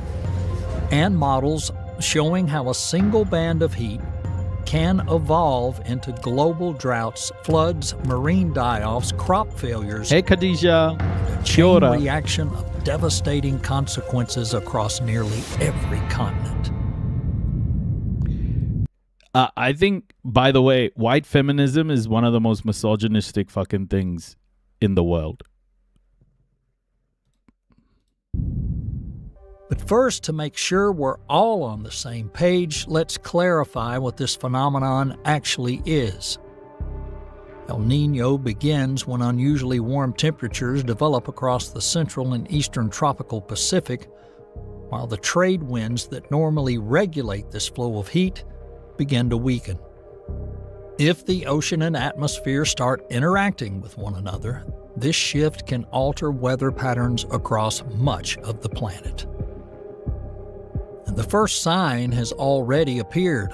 On June 9th, Australia's Bureau of Meteorology reported that conditions characteristic of El Niño were developing across the tropical Pacific. The relative Niño 3.4 index for the week ending June 7th reached plus 0.81 degrees Celsius, slightly above the Bureau's threshold. Trade winds across the tropical Pacific were weaker than average, while the 30-day Southern Oscillation Index fell to minus 21.7. At first glance, the case may seem settled. Warm water, weak winds, a negative pressure signal. The overall picture appears to be in place. We knew nothing. How could this be? Hands up if you didn't know that this was going to happen. But the Bureau also pointed to a missing piece that prevents a simple declaration. Cloud patterns near the international dateline have not yet shifted in a sustained way. The atmosphere has started to respond, but not completely. The missing cloud signal matters because El Niño is not simply warm water. It is a tightly... This is your reminder. 95% of all global emissions, all time, have come from the West. Coupled relationship between the ocean and the atmosphere. CO2 emissions. Under neutral conditions, trade winds push the warmest surface water westward towards Indonesia and northern Australia. Along the coast of South America, cooler water rises from below. The Bureau describes this contrast as large enough for the western tropical Pacific to become roughly 15 to 18 degrees Fahrenheit warmer than the eastern side. When the winds weaken, the Pacific's normal arrangement begins to break down. We got to do eco-fascism, though. It's the only way. It's so fucking hilarious, right? Like in New Zealand, like these white supremacists, these like anti-Maori people who are the indigenous people in Aotearoa, they go off at Maori people, right? Like the racist, dog whistle talking point is, Maori hunted moa to extinction. Okay, bro. Maori hunted the moa to extinction. Oh my, the West, 99% of all fucking species death in the last 200 years has been because of the West. It's insane how many species have completely been eradicated on planet Earth over the last 200 years. All because of European colonization and Western industrialization, emissions from the West. It's fucking insane to say that Maori hunted the moa to extinction. Like, the stark nature. So stupid, man. Water spreads eastward. The cool upwelling along Racism really makes you fucking stupid. The coast of South America decreases. Rainfall zones begin to shift. Pressure patterns change across the Pacific. The ocean warms the air alters the winds, and those altered winds can warm the ocean even further. This is the feedback loop scientists are watching for. Without it, the Pacific may simply experience a temporary warming episode. With it, the system can evolve into a genuine El Niño event. And if that feedback becomes strong enough and lasts long enough, the claim of the strongest in recorded history may stop being just a headline and become a measurable possibility.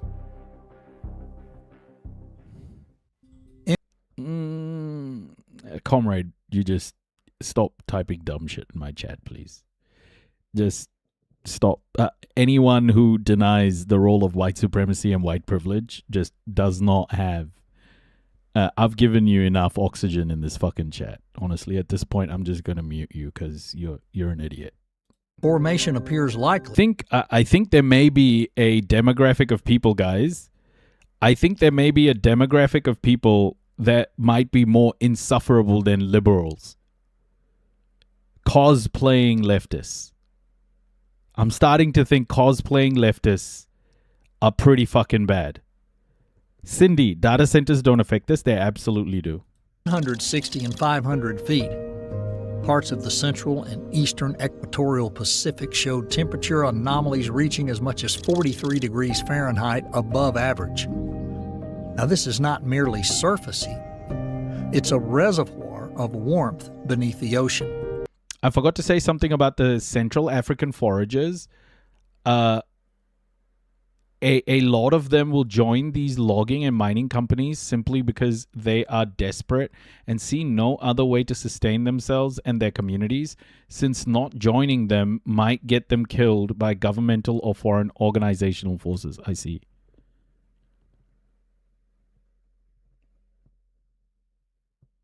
I live in beautiful open grassland that wild birds migrate through, and they are trying to build one. Oh no, Marcy. Why do you think they are in such a rush for data centers and what they be used for? Cindy, it's capitalism. Western capitalism knows nothing other than violently trying to achieve its goals. This is what the West has been. Like, this is no different to what the West has done to the world. Just on the white feminism front, I think it's important to be explicit that the adjective white refers to more to the type of myopic girl boss feminism that ignores intersectionality. So for argument's sake, I would see Kamala Harris as exhibiting the kind of white feminism. Yes, absolutely. White supremacy can be upheld by brown and black people too. White feminism can be upheld by brown and black women too.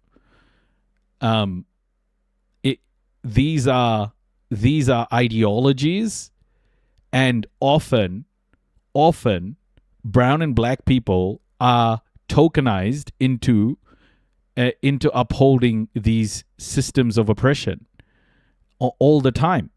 If they were Indian, I would call them house curries. It's the same shit.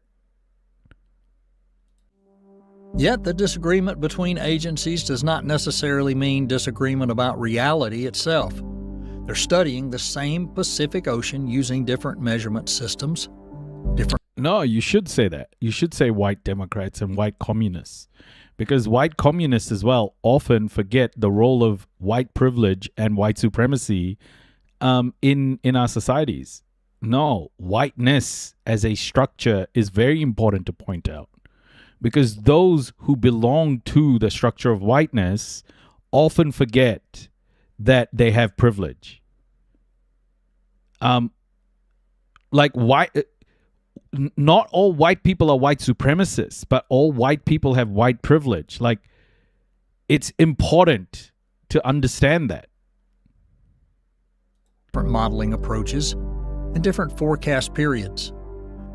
That's why one forecast may sound almost certain that El Niño's developing, while another still refuses to make a definitive assessment of its eventual strength. IRI notes that even the data sets used to track sea surface temperatures can diverge during ENSO events. For example, OISS-TV2, which is commonly used for real-time monitoring, and ERSS-TV5, which is used for official historical diagnostics, can differ by as much as 0.5 degrees Celsius, nearly 1 degree Fahrenheit. In a typical weather forecast, that may seem insignificant, but in the Niño 3-4 region, where thresholds are defined in increments of just a... Remember, guys, the concept of whiteness was not made by black or brown people. Whiteness was imposed on black and brown people. Racism has been imposed on black and brown people. So when white people pull the, oh, you're talking about, you can't just say all white people, that it doesn't count that way. Whiteness is a structure that was built to oppress black and brown people. And it's a structure that's been developed over 600 years by European powers.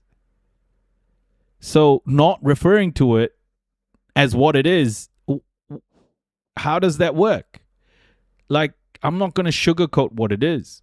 White supremacy is white supremacy. White feminism has white supremacy embedded in it. White communism, I also believe, has white supremacy embedded in it. It's a conflation with feminism. Why? White feminism has always been about white women. I mean, white feminism has the most power in the world when it comes to feminist movements. White feminism has the most power. Where the fuck was white feminism when Palestinian children were being blown to pieces? No, it's not. This is the problem. Feminism was supposed to be about women, but the West made it about whiteness. Because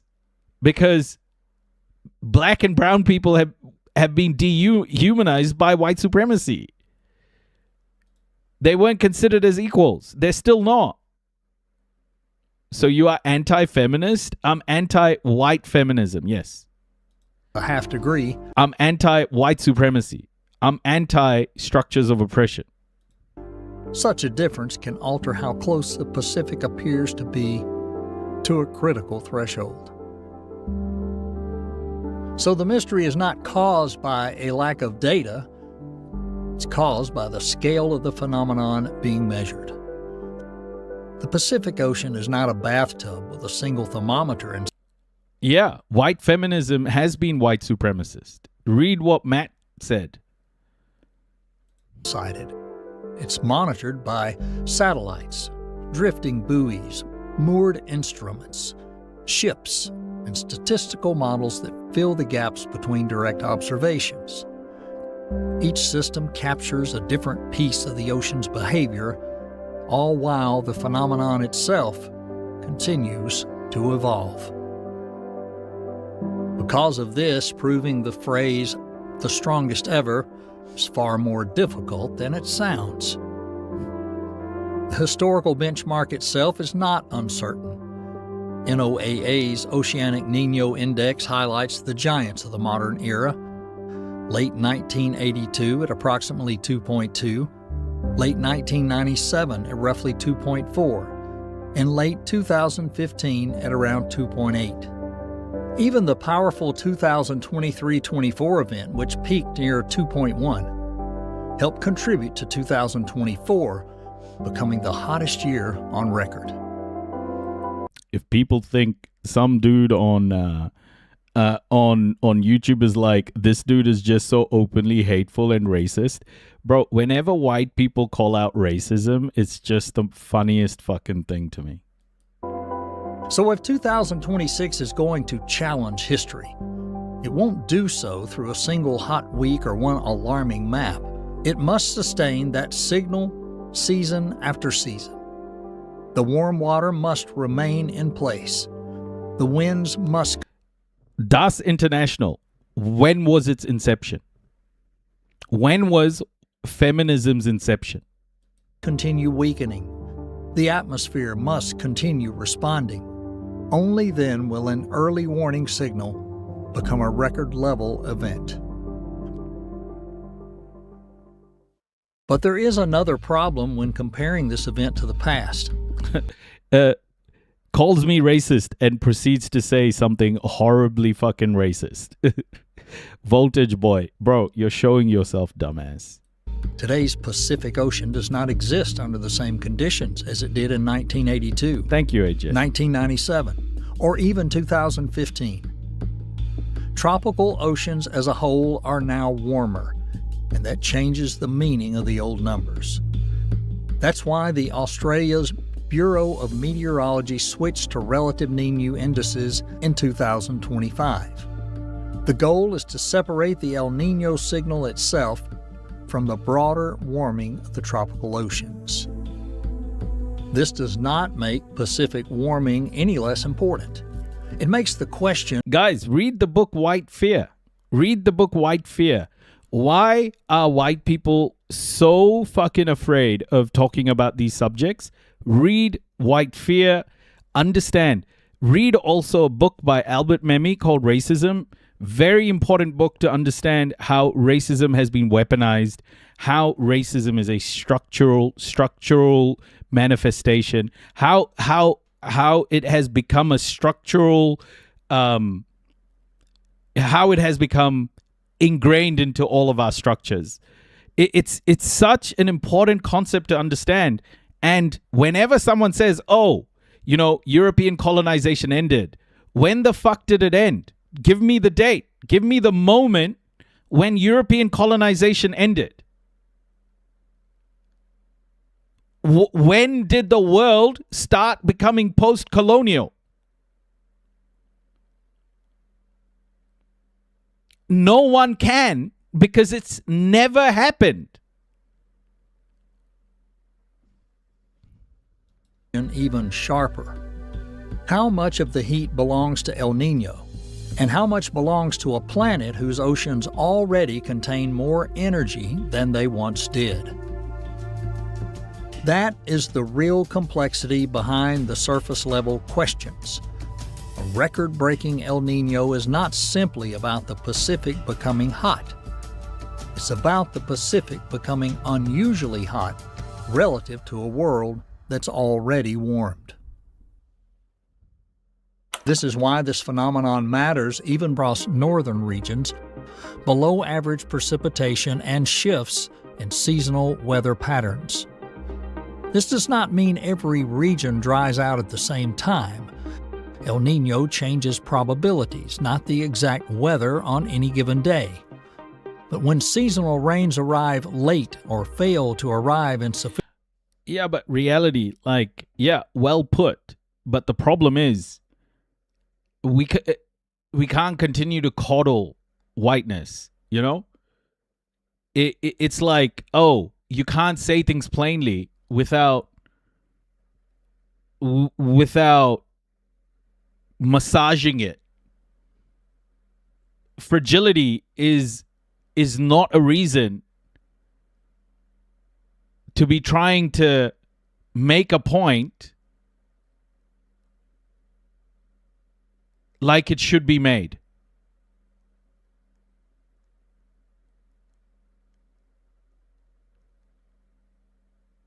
Calling it white feminism is not something that should trigger people. Sufficient amounts, the damage can accumulate irreversibly.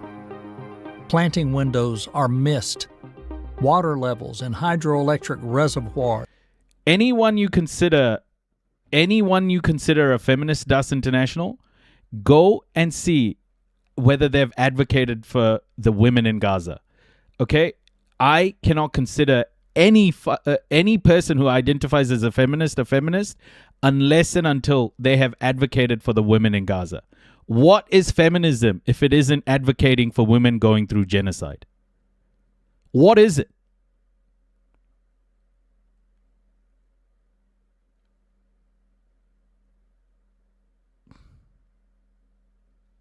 reservoirs decline.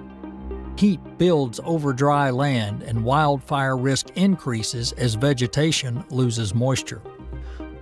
A Pacific Ocean anomaly becomes a food, water, and energy problem. Then the same system reveals the opposite side. According to the WMO, El Niño is often associated with increased rainfall in parts of South America, the southern United States, the Cape region of Africa, and Central Asia. Rain does not simply disappear from the planet, it is redistributed. Regions that lose moisture may face drought, while regions caught beneath shifted storm tracks may experience flooding. If I mention white feminism, I'm against fucking feminism. That's conflation. In 2024, flooding in Rio Grande do Sul, Brazil, claimed more than 180 lives and displaced approximately 600,000 people. Scientists identified both climate change and El Niño as factors that intensified the rainfall responsible for the disaster.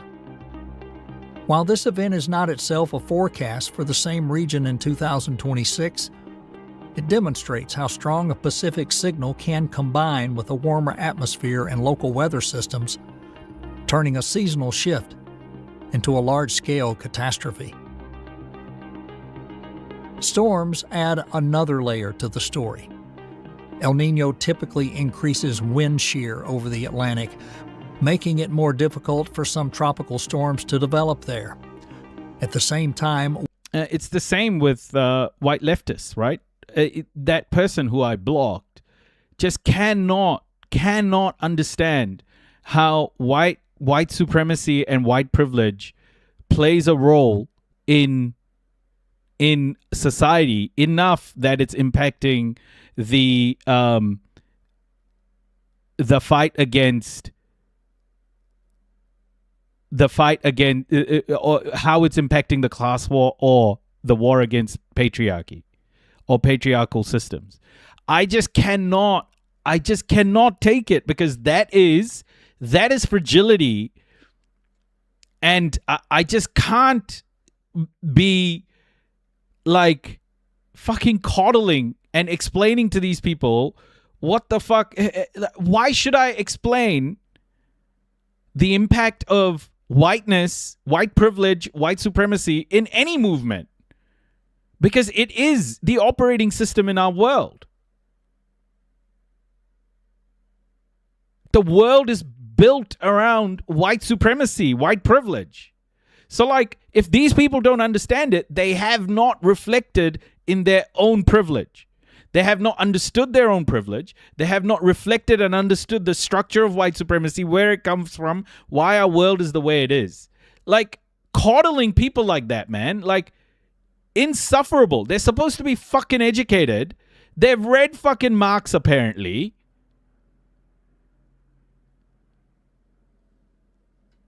Warmer waters across the central and eastern Pacific can make the basin more favorable for tropical cyclones. Yeah, exactly. Antonio Navarra of Italy's Euro-Mediterranean Center on Climate Change has expressed concern that... I know, I saw Lula. Fuck, man. Colombia just went right-wing. Well, Project Condor is happening again in South America. It's fucking shit. Warmer Pacific waters may create conditions more conducive to stronger Pacific cyclones. That is the danger of interpreting El Niño too superficially. Calmer forecasts for the Atlantic do not mean an absence of dangerous coastal storms. Wetter winter conditions do not necessarily mean beneficial rainfall.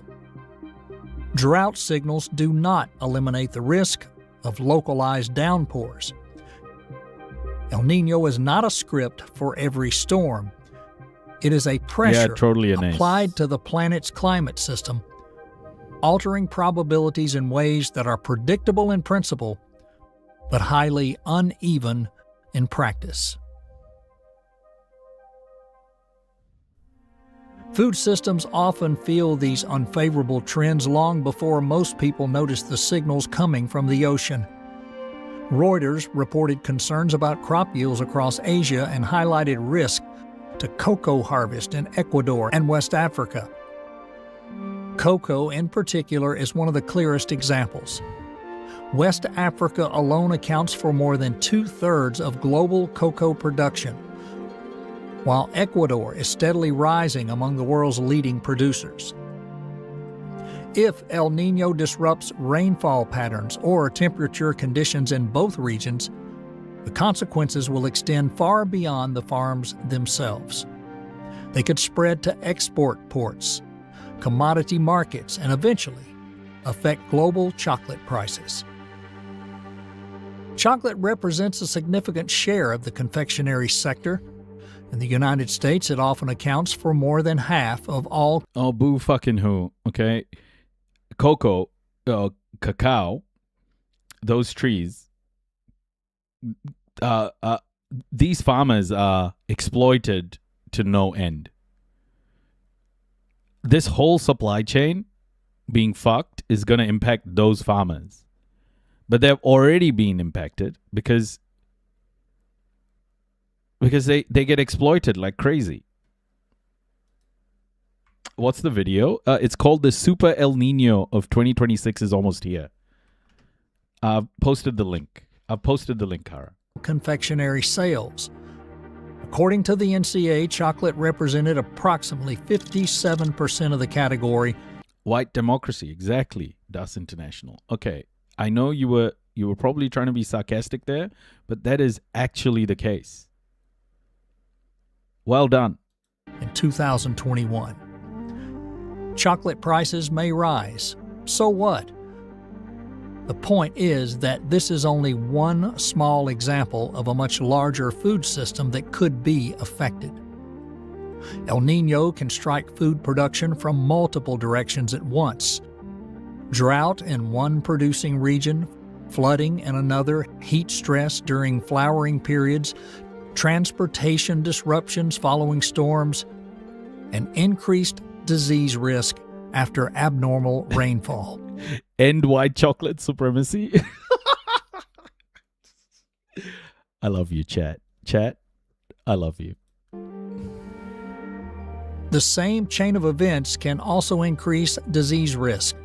WMO Secretary General Celeste Salo warned that extreme heat may accelerate the spread of vector-borne diseases, including those carried by mosquitoes and ticks. An abomination. In some places, heavy rainfall leaves... It should be up in the chat somewhere. I closed the video. Zerum, if Zerum's here, can you please post the link to that video or my clothes brush? I don't know. I closed that video. Behind standing water. In others, drought forces households to store water in containers. Heat can lengthen the season during which insects survive and reproduce. Of course, seventh day of rest. And then there's the ocean itself, which suffers direct damage. El Niño increases the risk of marine heat waves at a time when many coral reefs are already approaching their thermal limit. In 2024, NOAA confirmed the fourth global coral bleaching event, linked to record-breaking ocean temperatures intensified by both climate change and El Niño conditions. Oh, no, not that one. Stronger event would not be affecting an untouched system.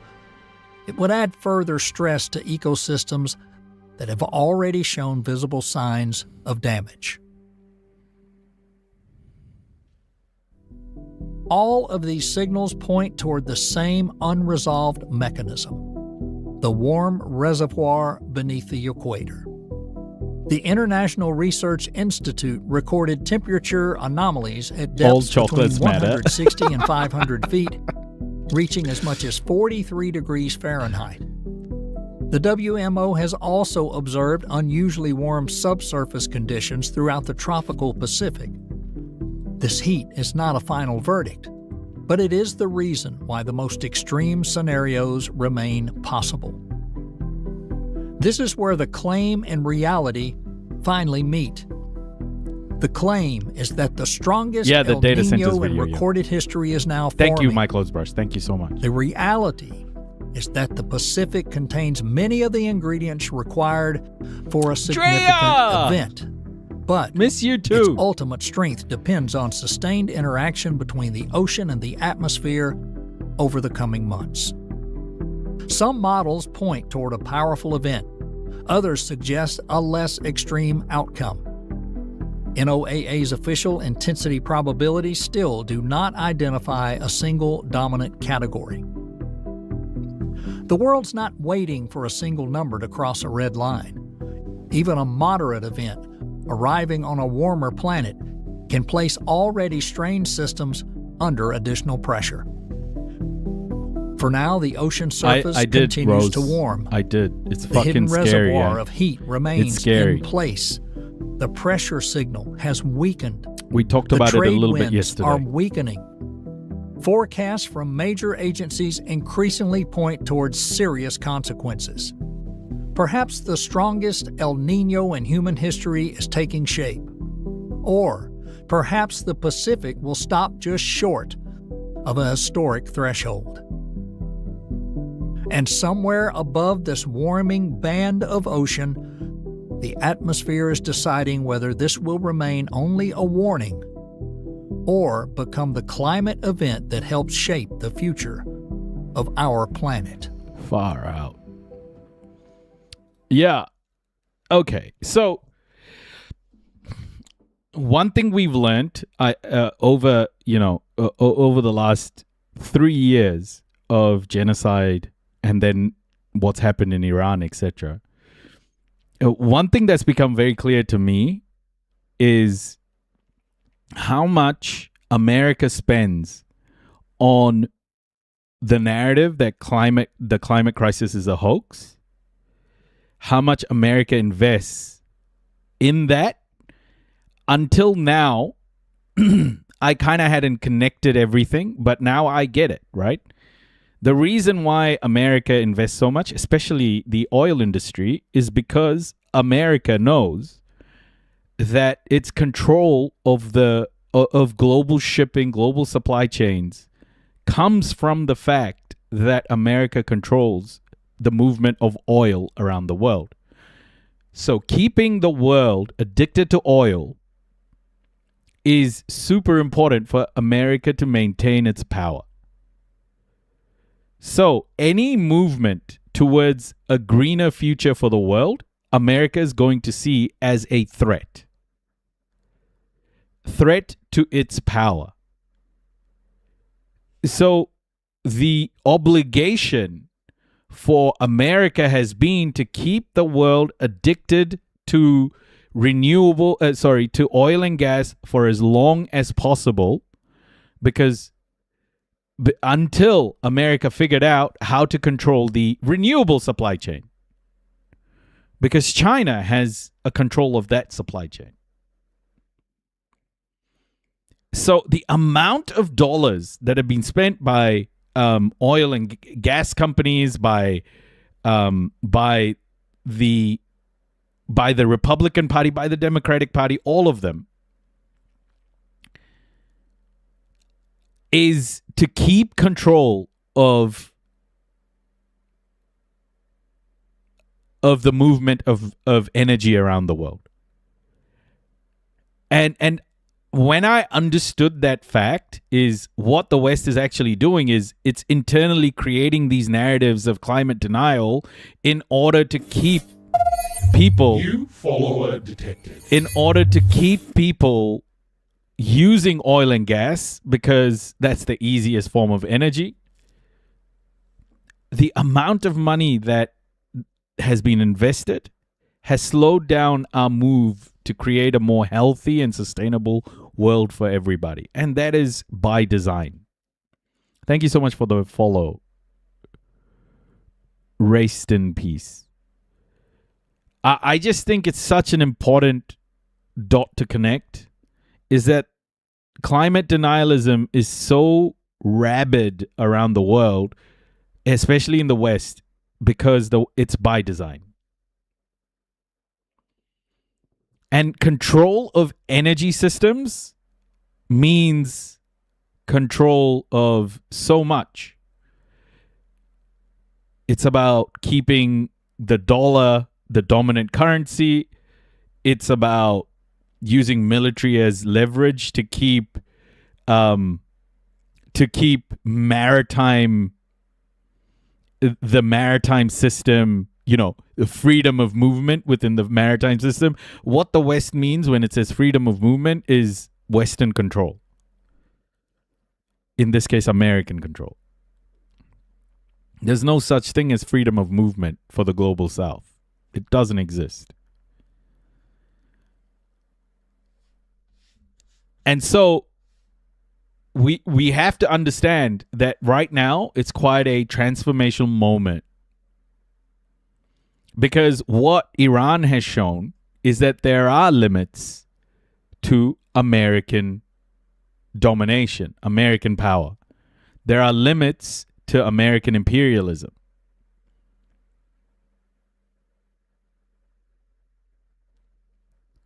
Basically, Iran grabbed America by the Hormuz Sea.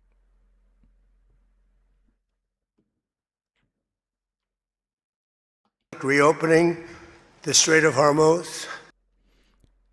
And it's becoming very clear that there is this shift to a multipolar world. It is clear that we are shifting to a multipolar world, and energy is the core reason why it's happening.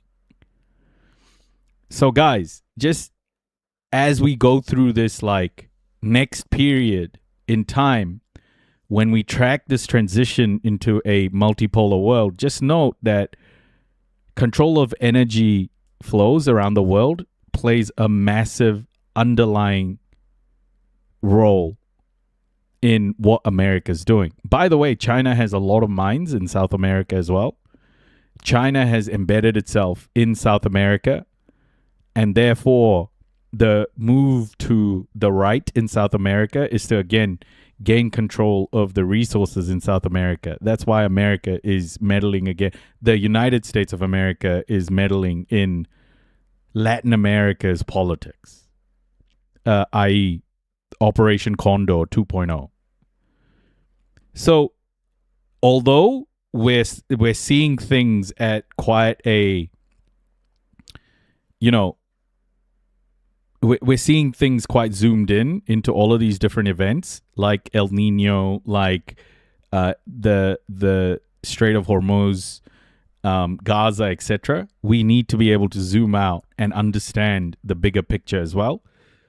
And that's part of educating ourselves. And that's one thing I've learned doing these lives and, learning with all of you. So I'm deeply grateful to everybody who comes here and contributes, even the ones that fucking piss me off.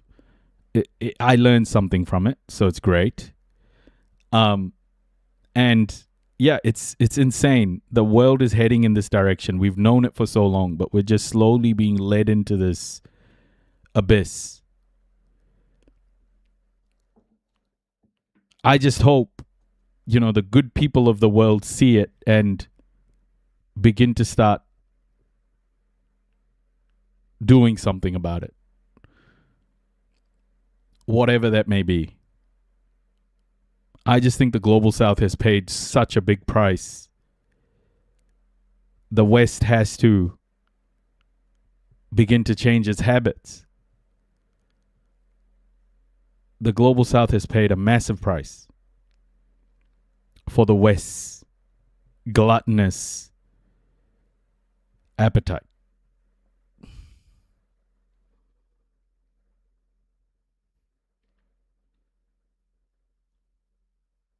Anyway, who can we raid, folks? Who can we raid? We've got a fair few people on Twitch. So we need to show the love. Thank you so much. And Reality, I always appreciate. Please don't get me wrong. I wasn't pissed off that you explained it to that person. I was just pissed off that,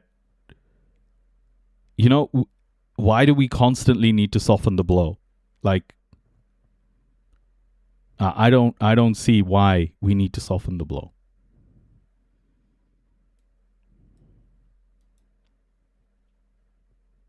Ah, lesbian hot sauce. Nice. Let's raid lesbian hot sauce, everybody.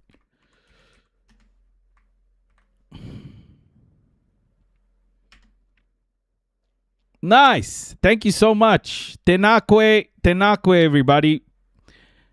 Thank you so much for being here. Always appreciate all of you. If you want to raid along with us, jump on Twitch.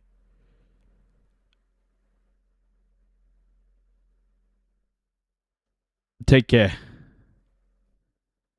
Take care, Lava. Always good to have you here.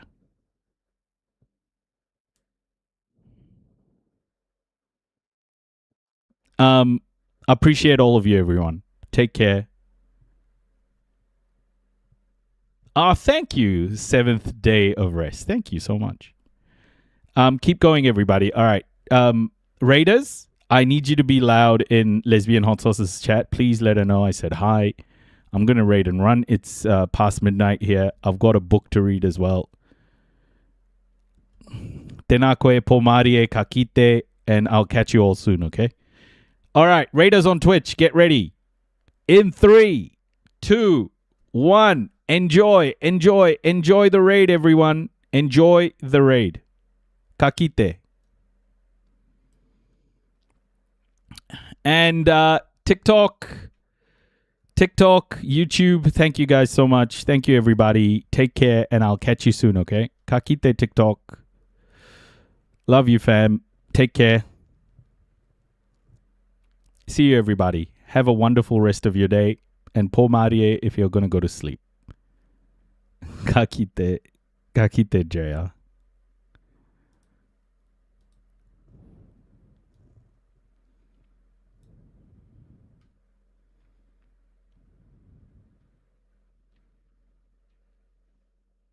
Take care, everybody.